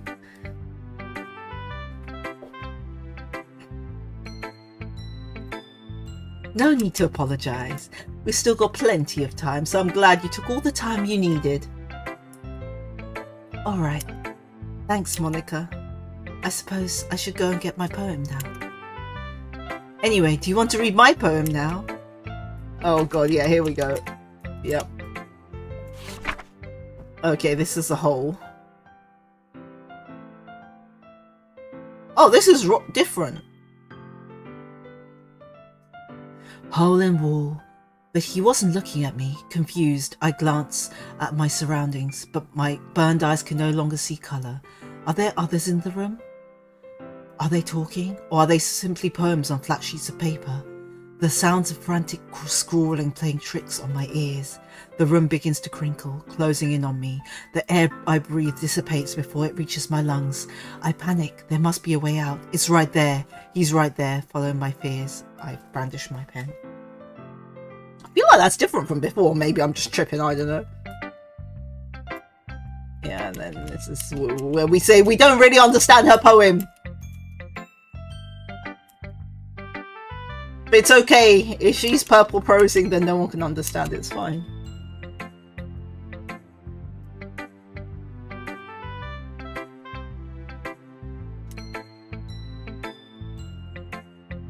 Oh yeah, yep, this was before. It's the same as before. And now we can finally show it to Yuri. It's different, right? It's different. I thought so.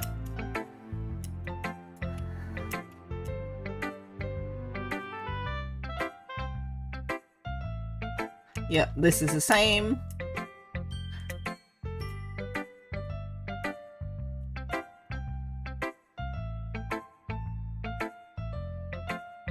Yeah, and then she was asking about our experience in poem writing, and actually, yes, I have had a poem that's published in a book before, and that made me triggered that memory because that was so long ago. I think I was like 10.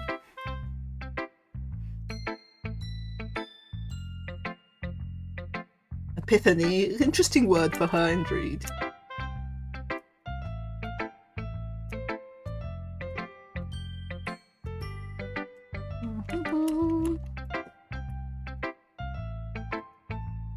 But yeah, no, I wonder. As I think Michael mentioned, it's Yuri's path next, right? Does that mean I assume she's gonna die too? I assume so.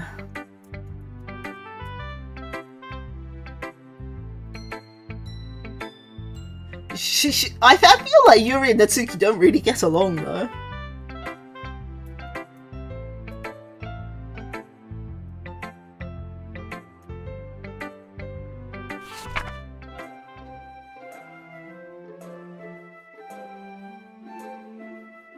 So yeah, I mean, I think everyone but Monika's are all the same, the poems, right?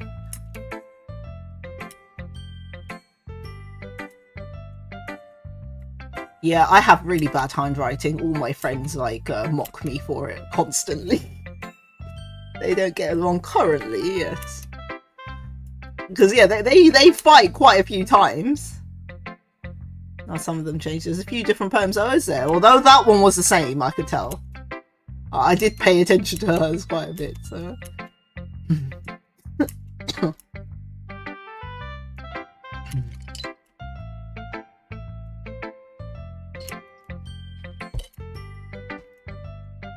I just remember Yuri's raccoon one was so gory.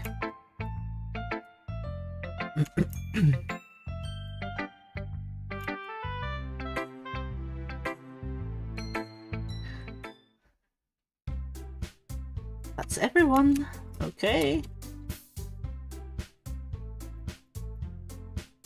But yeah, literature. I would feel like, you know, rather than poems, you'd have like short stories. Good evening, Maddie Monika. My poor handwriting would make a doctor blush and a pharmacist break down. I work with pharmacists, they do have bad handwriting too.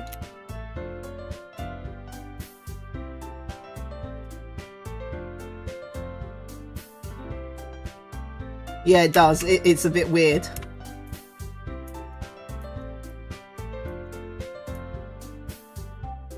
Oh yeah, and then they have this fight because, you know, it's cute. She doesn't like being called cute. She wants to be taken seriously. But what about my limerick about women? You had one?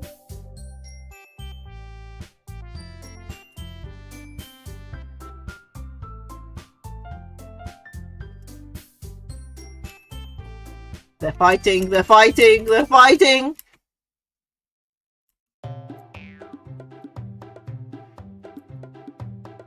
This also starts to change. I assume so, yeah.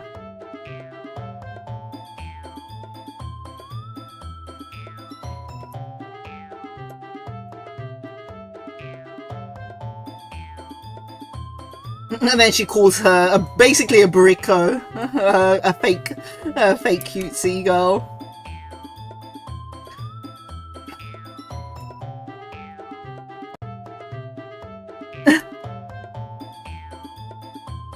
You edgy. Oh, this is new. Sorry that my life is too much. Style is too much for someone with mental age to comprehend. See?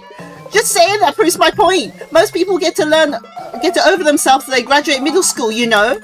Oh, she just called her Chunibyo. If you want to prove anything, then stop harassing others with your sickening attitude. You think you can counterbalance your toxic personality just by dressing and acting cute? The only cute thing about you is how hard you try. Whoa, be careful, you might cut yourself on that edge, Yuri. Oh, my bad. You already do, don't you? Did you just accuse me of cutting myself? What the fuck is wrong with your head? Yeah, go on. Let Cassis hear everything about what you really think. I'm sure he'll be head over heels for you after this. Suddenly, Yuri taunts me, as if she's just noticed I was standing there. Cassis, she's trying to make me look bad. That's not true. She started it. How did I get... Oh my god. That was too fast. I couldn't...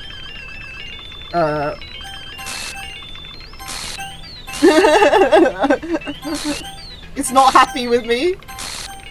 Here we are. Hi, Monika. Hello.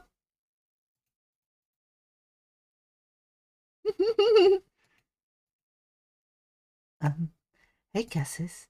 Why don't we step outside a little bit, okay?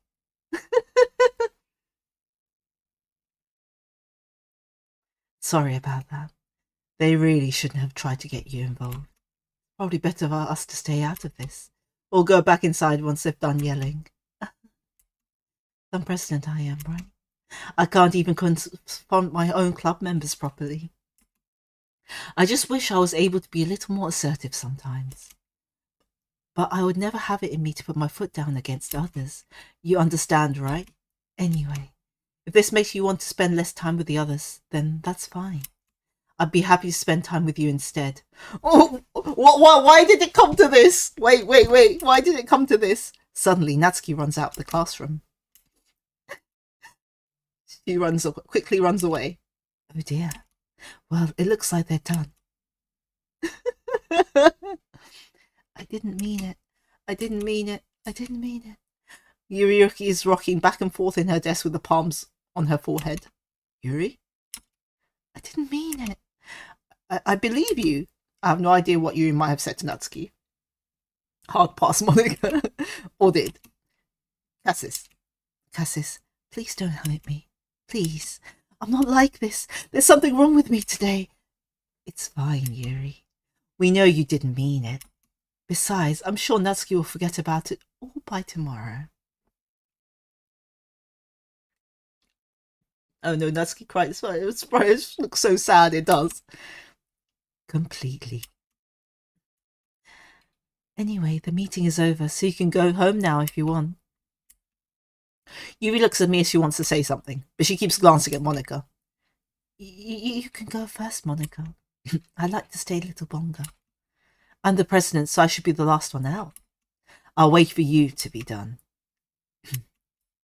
Well, I'm vice president, so please let me take the responsibility today. It kind of sounds like you don't want me here for something, Yuri. It's not that. It's not that.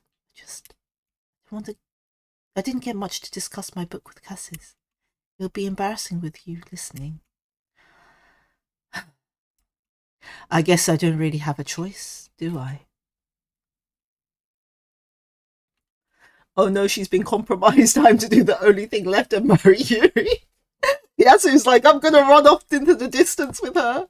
She'll be safe with me. I'm sorry for causing trouble, but I really appreciate... Oh! Oh no! We weren't allowed to have a conversation.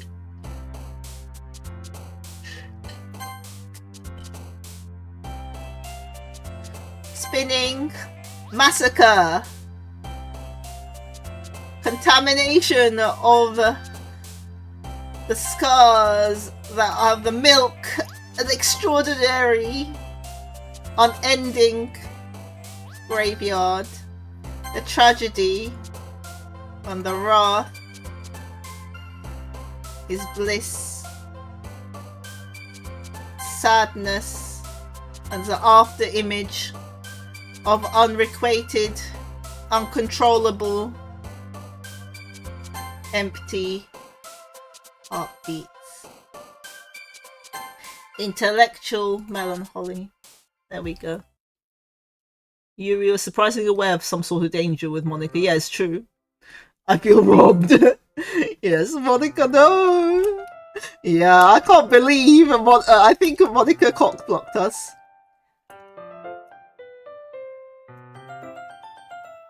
But the weight of yesterday's quarrel still hangs in the air a little. Yuri glanced over her shoulder, looking around the room. Natsuki's reading manga at her desk, and surprisingly, Monika isn't here yet. Suddenly, Yuri takes my arm and pulls me to the corner of the room. About yesterday, I really need to apologize. Nothing like that has ever happened before. And something just came over me, I guess. I wasn't acting mentally sound. Please don't think we're usually like this. Not just me, but Natsuki as well. Yuri, I'm happy that you were considerate and apologized. You can do no wrong in my eyes, Queen. Yasu is folding again. You don't have to worry too much. Even though I've only been here a couple of days, I could tell something was off yesterday. Maybe you were just extra sensitive because it was our first time sharing poems. But whatever it was, it didn't make me think any less of you.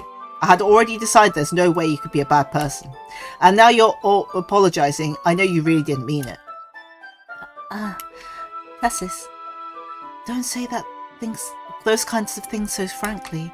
They make me a little too happy. I'm really glad that you're such an understanding person. And I'm really glad that you joined this club. Everything is a little brighter with you around and... I'm sorry, what am I saying right now? Hey, have you guys seen Monika? No, I haven't. I was kind of wondering where she was. Man, Yuri, I'm guessing you haven't either. Yuri's taken aback by how calmly Natsuki is addressing her. Well, you know, Monika did say that Natsuki's not going to remember anything, nothing at all by tomorrow, you know? No, I haven't. Geez, this isn't like her at all. I know it's stupid, I can't help but worry a little bit.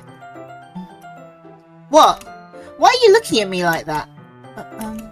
Natsuki, about yesterday, I just wanted to apologise. I promise I didn't mean any of the things I said, and I'll do my best to stay under control from now on. So... Yuri, what the heck are you talking about? Did you do something yesterday? Jeez. What was on your mind? I'm sure it was nothing. I don't even remember anything bad happening. You're just the kind of person who worries too much about the little things, aren't you? But... I'll accept your apology anyway if it helps you feel better about it. Yeah, I guess Monika brainwashed her. Besides, it's kind of nice to hear since I was always afraid you secretly hated me or something like that. No, not at all. I don't hate you. Well, you're kind of weird, but I don't hate you either. Natsuki turns to me. You're still on trial, though. Hey! Suddenly, the door swings open. Sorry. I'm super sorry. There you are. I didn't mean to be late. I hope you guys weren't worried or anything. Nah, well, Natsuki was. I was not! What took you so long, anyway? Well, my last period today was study hall. And to be honest, I just kind of lost track of time. That makes no sense, though. You heard the bell thing at least. Oh yeah, they were talking about this piano thing, right? Yes, she's doing piano. So basically, Monika's just a fourth wall breaker, and she's meddling with everything. Okay, I understand. Makes sense.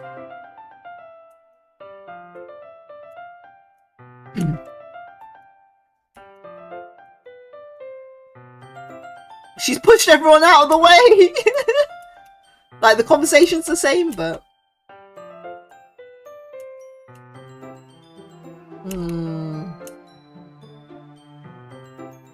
Besides, Natsuki's already gone off into the closet. Cassis, since your compliments put me in a good mood, I was wondering if you'd like to spend some time together today. I mean, in the club. Yeah, definitely. I plan on doing it anyway. Okay. Can we start now?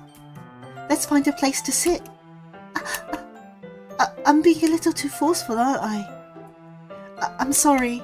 My heart just won't stop pounding for some reason. Don't worry about it. If anything, it's nice to see you have so much energy. Yeah, but I need to try to calm down. I won't be able to focus on leading like this. Take your time. Yuri takes a deep breath and pulls out a copy of a book out of her bag. Actually, I have a request. Do you mind if I make some tea first? Not at all. Thanks very much. If there's one thing that can make my reading time here get any better, it's a nice cup of tea. Not to mention for yourself as well. Oh yeah, and then she made tea, right? Yes. And like he's just looking at her legs. Can't be forceful if I say.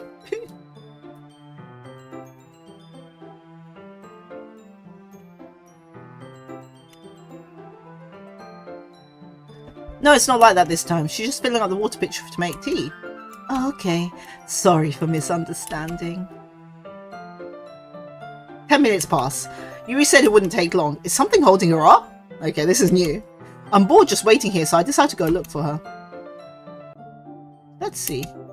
The most logical place for Yuri would be the nearest water fountain, so I start heading down the hallway.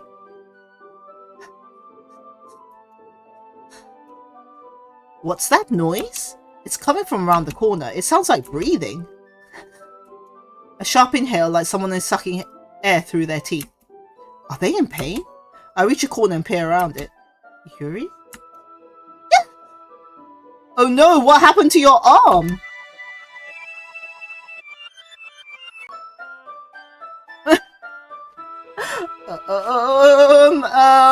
Okay. I'm back. Thanks for waiting patiently. Cassis, do you like oolong tea? Oh. Why was she wrist cutting in the school? Yuri sets the temperature on the kettle to 200 degrees. 200 degrees? Water boils at 100 degrees. What is she trying to make vapor? Like, that actually is a legit way of making tea, by the way. Vapor. You can make tea clear if you just use the water vapors. Time to get the teapot. Okay. 200 degrees Fahrenheit. That's good. That good, Miss Tea. Yeah. There used to be clear tea in Japan, like clear milk tea, and that was made with vapor. Basically, if you put water vapor through tea leaves, then it won't color it because the tannins will be left, but the vapor, like, will smell like tea. So then if you collect that vapor and cool it down, it becomes like clear tea.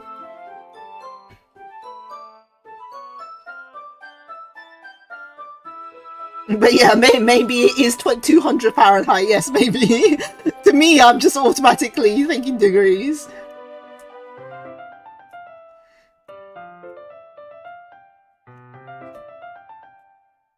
This is normal. I mean, I guess it's not so shocking. She was a knife enthusiast. And last time, yes, she pulled up her wrist, her jumper, and then she pulled it back down. So, yeah, I guess she was like that. But I think, actually, tea is, depends on the tea, but oolong should... I don't think boiling water is very good, like 900, like 90 degrees even, like it should be like 70, something like that. It should be a lower temperature for oolong, and green tea in general. Oh yeah.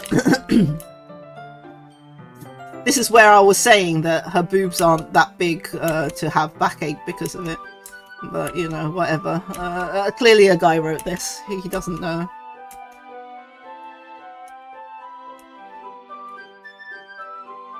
Oh yeah, and then they're talking about the chocolate. But I have a feeling this chocolate scene is just going to get messed up. I wrote this. Okay, yeah, that's why. Well, yes, I'm sorry to say, a person with her, because she looks about a C cup. C cups don't have back issues because of their boobs. Should have to have like double or triple maybe the size of what she has for it to hurt.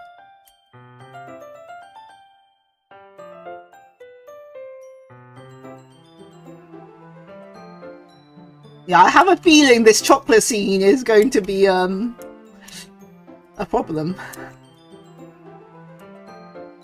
I'm writing C cup down for science, okay. Yeah, no, seriously, she's probably allowed to see.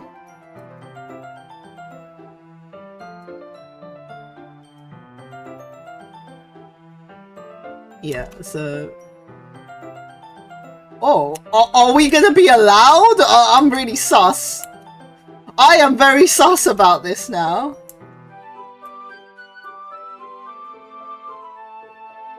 I'm very sus. Oh, okay.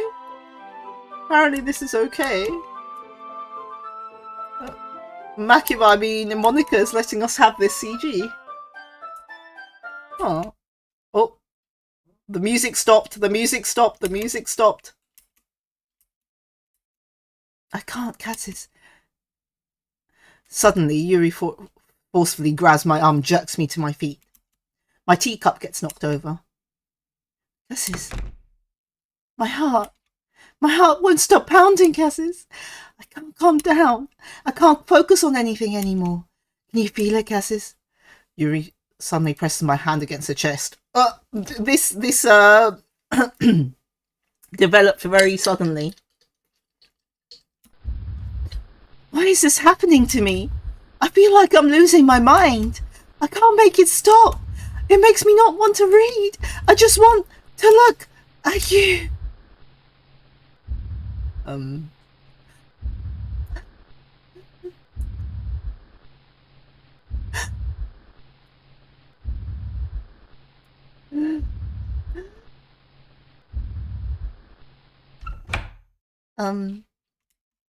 It's time to share poems. Your eyes. Yeah, she was going a bit scary there.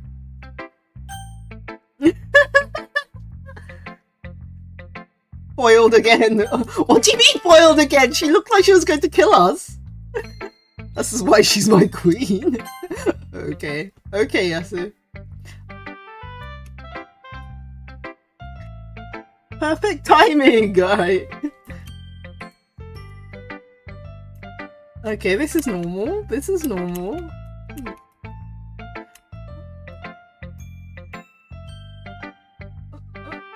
She's just acting like nothing happened. Huh.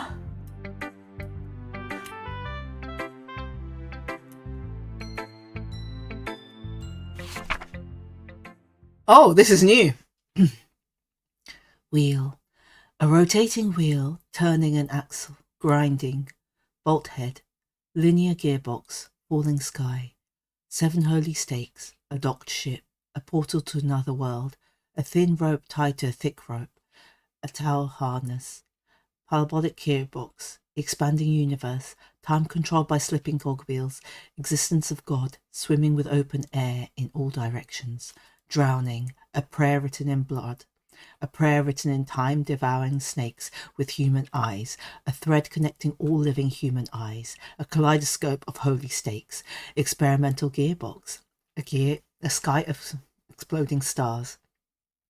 God disapproving the existence of God, a wheel rotating in 6 dimensions, 40 gears and a ticking clock, a clock that ticks 1 second for every rotation of the planet, a clock that ticks 40 times every time it ticks every second time, a bolt head of holy stakes tied to the existence of a docked ship to another world, a kaleidoscope of blood written in clocks, a time-devouring prayer connecting to a sky of 40 gears,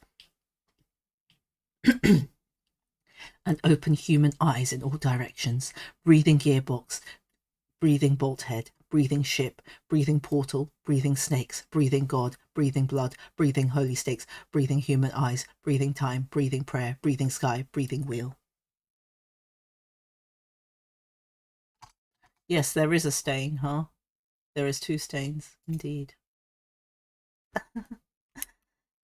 It doesn't really matter what it's about. My mind has been hyperactive lately, so I had to take it out on your pen. That is...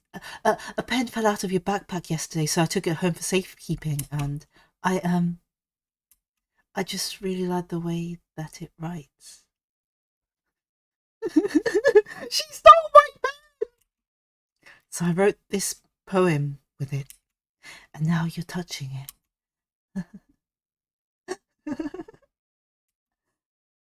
I'm okay. What did I just... Can we pretend this conversation never happened? You can keep the poem, though. Thanks! Thanks! Thank you for giving me this poem that you wrote with a pen you stole from me. And, yes. I'm sure... Are you sure you don't want it back? I just touched it. Weren't you happy about that?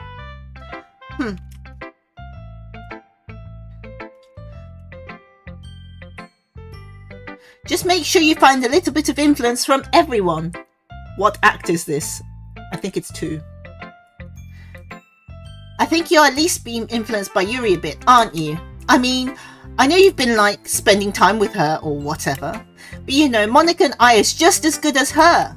At poems, I mean. So you should really try and learn something or you'll never get better. Here's the one I wrote. I'll make sure you learn something from it. Oh, new one. Amy likes spiders. You know what I heard about Amy? Amy likes spiders. So does Cassis. Icky, wiggly, hairy, ugly spiders. That's why I'm not friends with her. Amy has a cute singing voice. I heard her singing my favourite love song. Every time she sang the chorus, my heart would pound to the rhythm of the words. But she likes spiders. That's why I'm not friends with her. One time, I hurt my leg real bad. Amy helped me up and took me to the nurse. I tried not to let her touch me. She likes spiders, so her hands are probably gross. That's why I'm not friends with her. It doesn't matter if she has other hobbies. It doesn't matter if she keeps it private. It doesn't matter if it doesn't hurt anyone. It's gross. She's gross. The world is better off without spider lovers. And I'm gonna tell everyone. Well, fuck you, because I like spiders too. You didn't get to read this one last time, no? Did you gently open the door or not yet? No, not yet. I think this is my favourite Natsuki quote. Hey, but that's not fair! She's a spider lover hater! Well, how could you be? I love spiders. It's quite a bit longer than yesterday's. Yesterday's was way too short. I was just warming up! I hope you didn't think that was the best I could do. No, of course not. Anyway, the message is pretty straightforward in this poem. I doubt I have to explain it. Like, anyone would agree that the subject of the poem is an ignorant jerk. Everyone has that kind of weird hobby or a guilty pleasure. Something you're afraid of it if people find out they'll make fun of you or think less of you. But that's just what makes people stupid. Who cares what people like? As long as they're not hurting anyone and it makes them happy, I think people really need to respect others for liking weird things. I'm offended. I like the spiders in the corners of my room. They keep the mosquitoes away. Yeah, same! I love it. I love it. I love spiders. There's loads of them in my house. Such as the 2 girls in this very club, whom I respectfully won't name. Yeah, I thought so. She's definitely talking about Yuri, isn't she? Kind of ironic that even in my one place of comfort, I can't even have people respect me. Geez, now you're making me complain too much. What did I do? For what it's worth, I respect you. Well, I guess thanks. But it's kind of obvious that you respect Yuri more, so whatever. We're done sharing, so you can leave now. Loads of them is wild. Why? I love spiders. They're my friends. I don't like flies, so you know.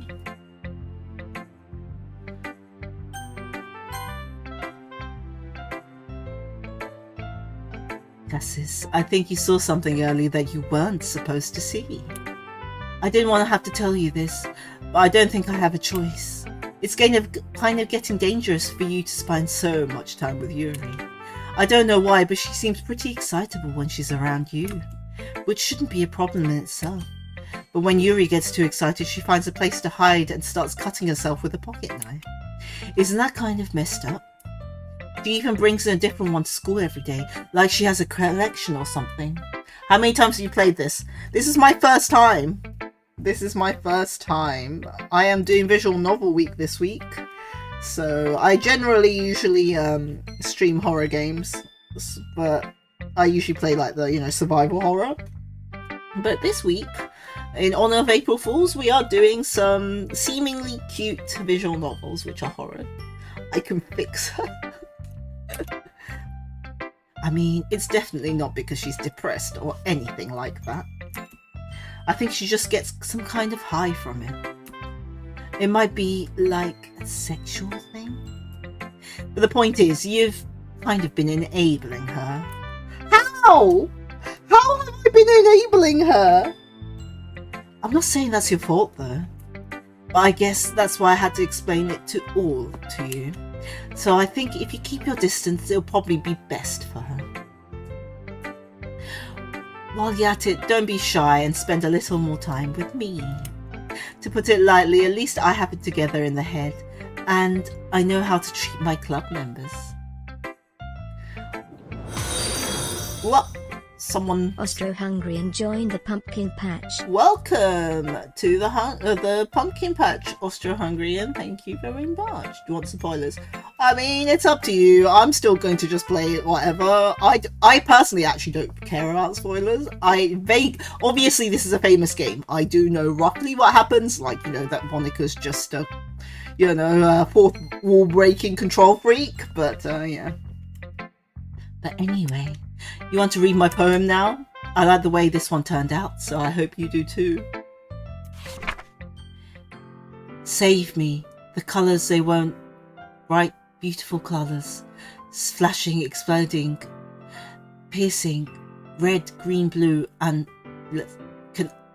of meaningless noise. The noise, it won't stop, but squeak, piercing. And tangent, like playing a knife on a breathing rib cage.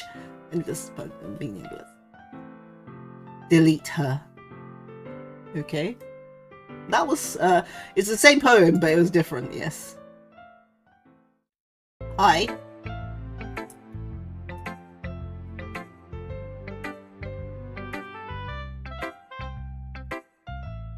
No, yeah, this is her fourth wall. Who am I talking to? Can you hear me? Tell me you can hear me. Anything. Please help me. Okay. That's my advice for today. Thanks for listening. Okay. I can't convince myself to go to therapy when I'm happiest I've ever been. I'd rather keep this up until I blow my cover and someone takes me to the emergency room. Okay. What a special poem. Okay, this is we're talking.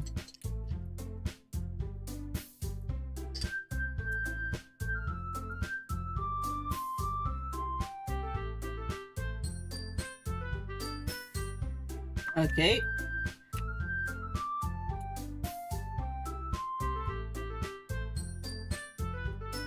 Don't you want to share your passion with as many people as you can?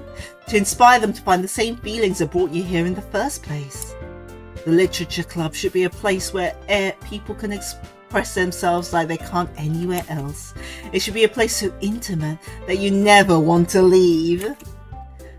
I know you feel the same way too. I know we all do. That's why we should work hard and put something together for the festival, even if it means something small.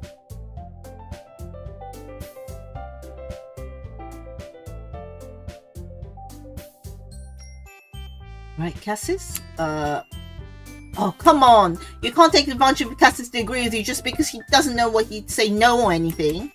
Look, Monika, do you really think any of us joined the club with other people in mind? Yuri never even talked until Cassis joined. As for me, I just like it better here than I do at home. And Cassis is even passionate about literature in the first place. And that's everyone. Sorry, but you're really the only one who's interested in finding new members. The rest of us are fine like this. I know you're president and all, but you should really consider our opinions for once. Monika's clearly taken aback by Natsuki's words. That's not true at all. I'm sure Yuri and Cassis want more members too, right? I don't know about Yuri, but I'm kind of indifferent. If I showed as much enthusiasm as Monika wanted, I'll probably be lying. Still, if it's up to me to rescue the situation, no. Natsuki's right, isn't she? This club, it's nothing more than a place for a few people to hang out. Why did I ever think that everyone here saw it the same way as I did? But that doesn't mean that we're against getting new members or anything. No, but that doesn't mean we're against getting new members or anything. Cassis, why did you even join this club? Because you forced me to! What were you hoping to get out of it? And a new girlfriend. I wanted a new girlfriend. Well, that's not really something I can be honest about, is it? In fact, if I remember, you were even given a choice to join. Monika sits down and stares at her desk. What's the point of all of this anyway?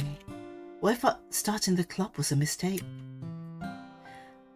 Now you've done it, Natsuki. What? Me? I just spoke my mind. Is it a crime to be honest? It's not about being honest. It's about word choice. Besides, you have no right to speak for everyone else in the club like that. You don't understand at all. I just wanted a place that feels nice to hang out with a few friends. Is there a problem with the club being like that for me? There aren't many places like that for me. And now Monika wants to take it away from me. She's not taking anything away. No, Cassis, it's not the same. It won't be the same when the direction she wants to take it. If I wanted that, then I could have just joined any other stupid club. But this one, I mean, at least for a little bit of time, things were nice. Natsuki starts packing up her things. I'm going home. I feel like I don't belong here right now. Cassis, you could narrate ebooks. Your voice is soothing. Thank you very much. Sometimes I do story time for the pumpkins where we read creepypastas and stuff. I'll do a second version of that at some point soon. Natsuki. Natsuki ignores Yuri and walks right out of the classroom. This is bad. I don't know what to do. Well, you have an opinion on the festival? I don't know.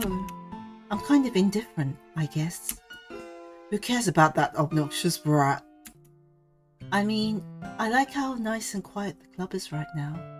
And I'm just happy with you here. But still, I'm the vice president. It's not right for me to ignore my responsibilities like that. Nobody would cry if she killed herself. Oh man. She's the yandere mode. Ooh. I should do my best to consider everyone's perspective and make the decision that's right for the club. But what about you, Cassis? What do you want to get out of this club? I want a girlfriend, clearly.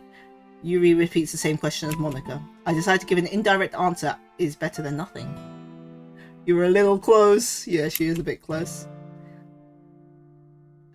I think the most important thing for everyone is to get along, and for the club to provide something that you can't get anywhere else. I don't think it's about how many members, but rather the quality of each member. I think that's what will end up making the Literature Club a special place. I see. I really agree with you.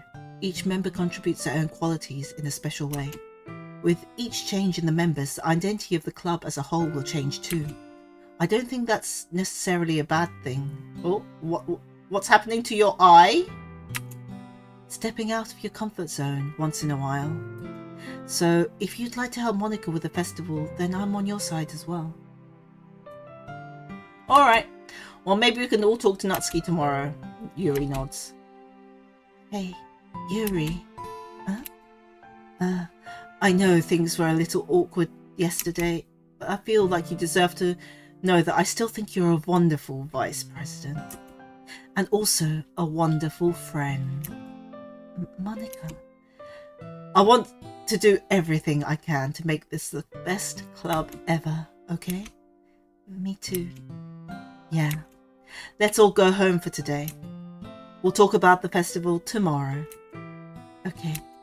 I look forward to it. Shall we go, Cassis? Please don't take this the wrong way, but I'm going to chat a little with Cassis before we leave. No, I don't want to talk to you! You're going to be scary again! Just to see what he thinks of his time here and all that. It's important to me as president. Yuri looks a little troubled, but she doesn't protest. Okay, I trust your judgment, Monika. In that case, I'll see two of you tomorrow. See you tomorrow. Monika waves as Yuri exits the classroom. Phew. Things have been a little hectic recently, haven't they? Cassis, I just wanted to make sure you're enjoying your time at this club. I would really hate to see you unhappy. I feel kind of responsible for that as president. Oh no, the background's going weird. And I really do care about you, you know? I don't like seeing the other girls give you a hard time. With how mean Natsuki is and everything. And Yuri being a little bit, you know. Sometimes it feels like you and I are the only real people here. You know what I mean? But it's weird because in all the time you've been here, we've hardly gotten to spend any time together.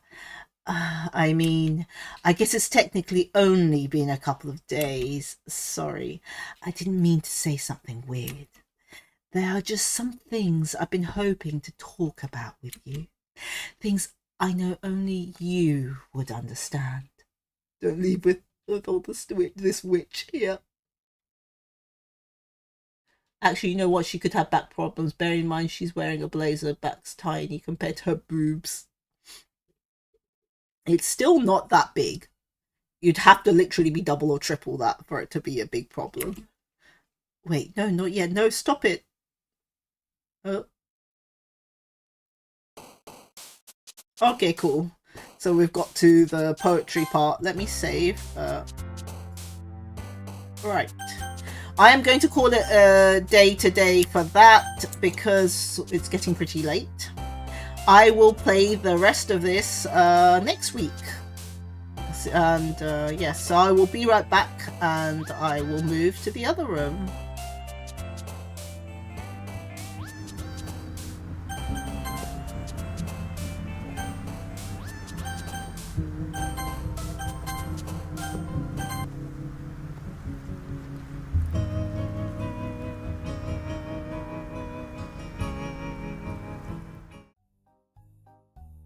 Right, and that was more of Doki Doki Literature Club. Interesting. Things are starting to have very it's starting to become very creepy and a bit weird, so it'll be interesting to see what it'll be like in chapter 3, 4 and so on, and we'll find out next week. I haven't made any waiting rooms and stuff yet, but yeah, I will, because I didn't know how long this will take, so I didn't do it, but I will do it tomorrow. I think next week we will play this. We'll also play Miiverse, because I'm pretty sure I won't finish Miiverse tomorrow. And also, we will go back to our usual programs of our series as we've been doing. We've been doing Resident Evil 4 and also Bioshock Infinite. So those are the things that we'll be probably playing next week. And tomorrow, we will be playing ᕐÄside at 8:30 p.m. BST. Yes, this possum mech, this was my April Fool's that my mama made for me. I thought I should display it at least for this week because it's so cute. Look at him! He's so cute! Yeah, because I like Ava, I said I wanted it to be Ava inspired, and she made it very Ava inspired, which is great. Right, so yes, so I'll see you tomorrow. We will be starting a new visual novel called ᕐÄside, which should be interesting. Right, Twitch people, if you could please stay, we would like to do a raid. Let me have a look. Let me see who's on. Let me see who is on.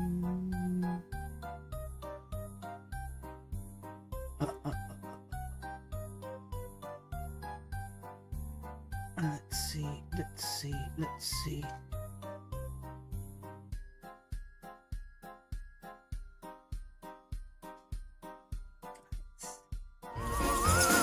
What? Wait. Oh my god. Vigorous Bear's raided.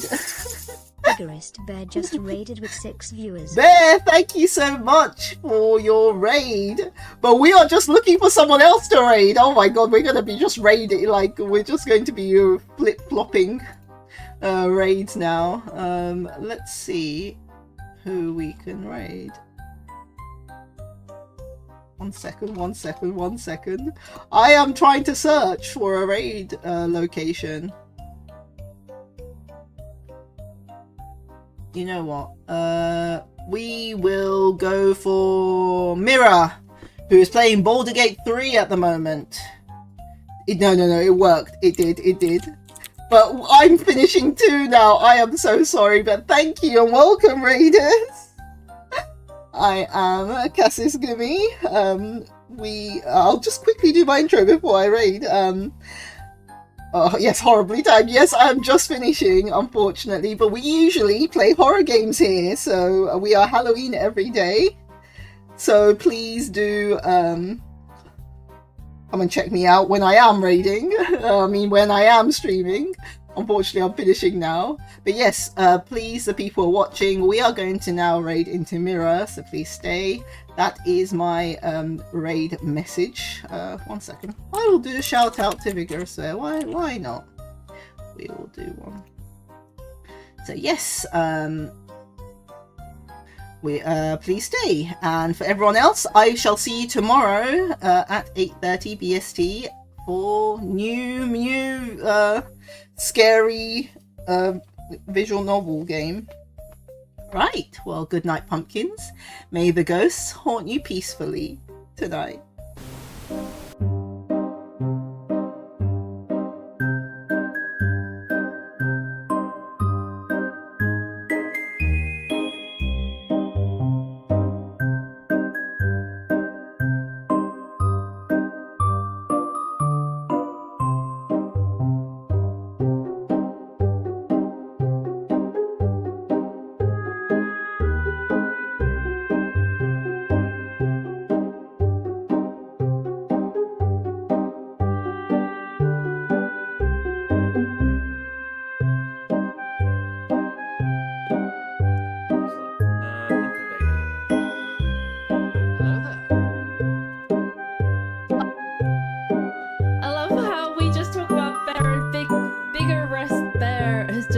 me. Thank you. Also, welcome in, Raiders. Hello, Raiders. Welcome, Cassis, for the raid. Or watch the show. Hi, hi. Welcome to the raid. We're playing Baldur's Gate. I'm joined by Terror and Death, or Weakness Death as his full name. We are totally not causing carnage.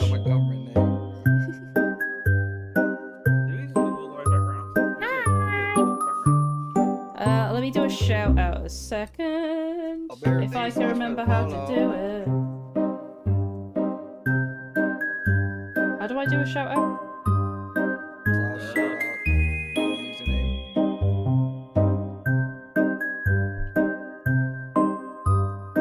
In the spacer, in the thingies, or just the name? Just the name.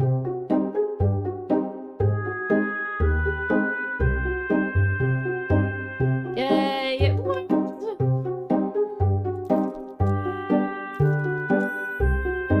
Thank you very much.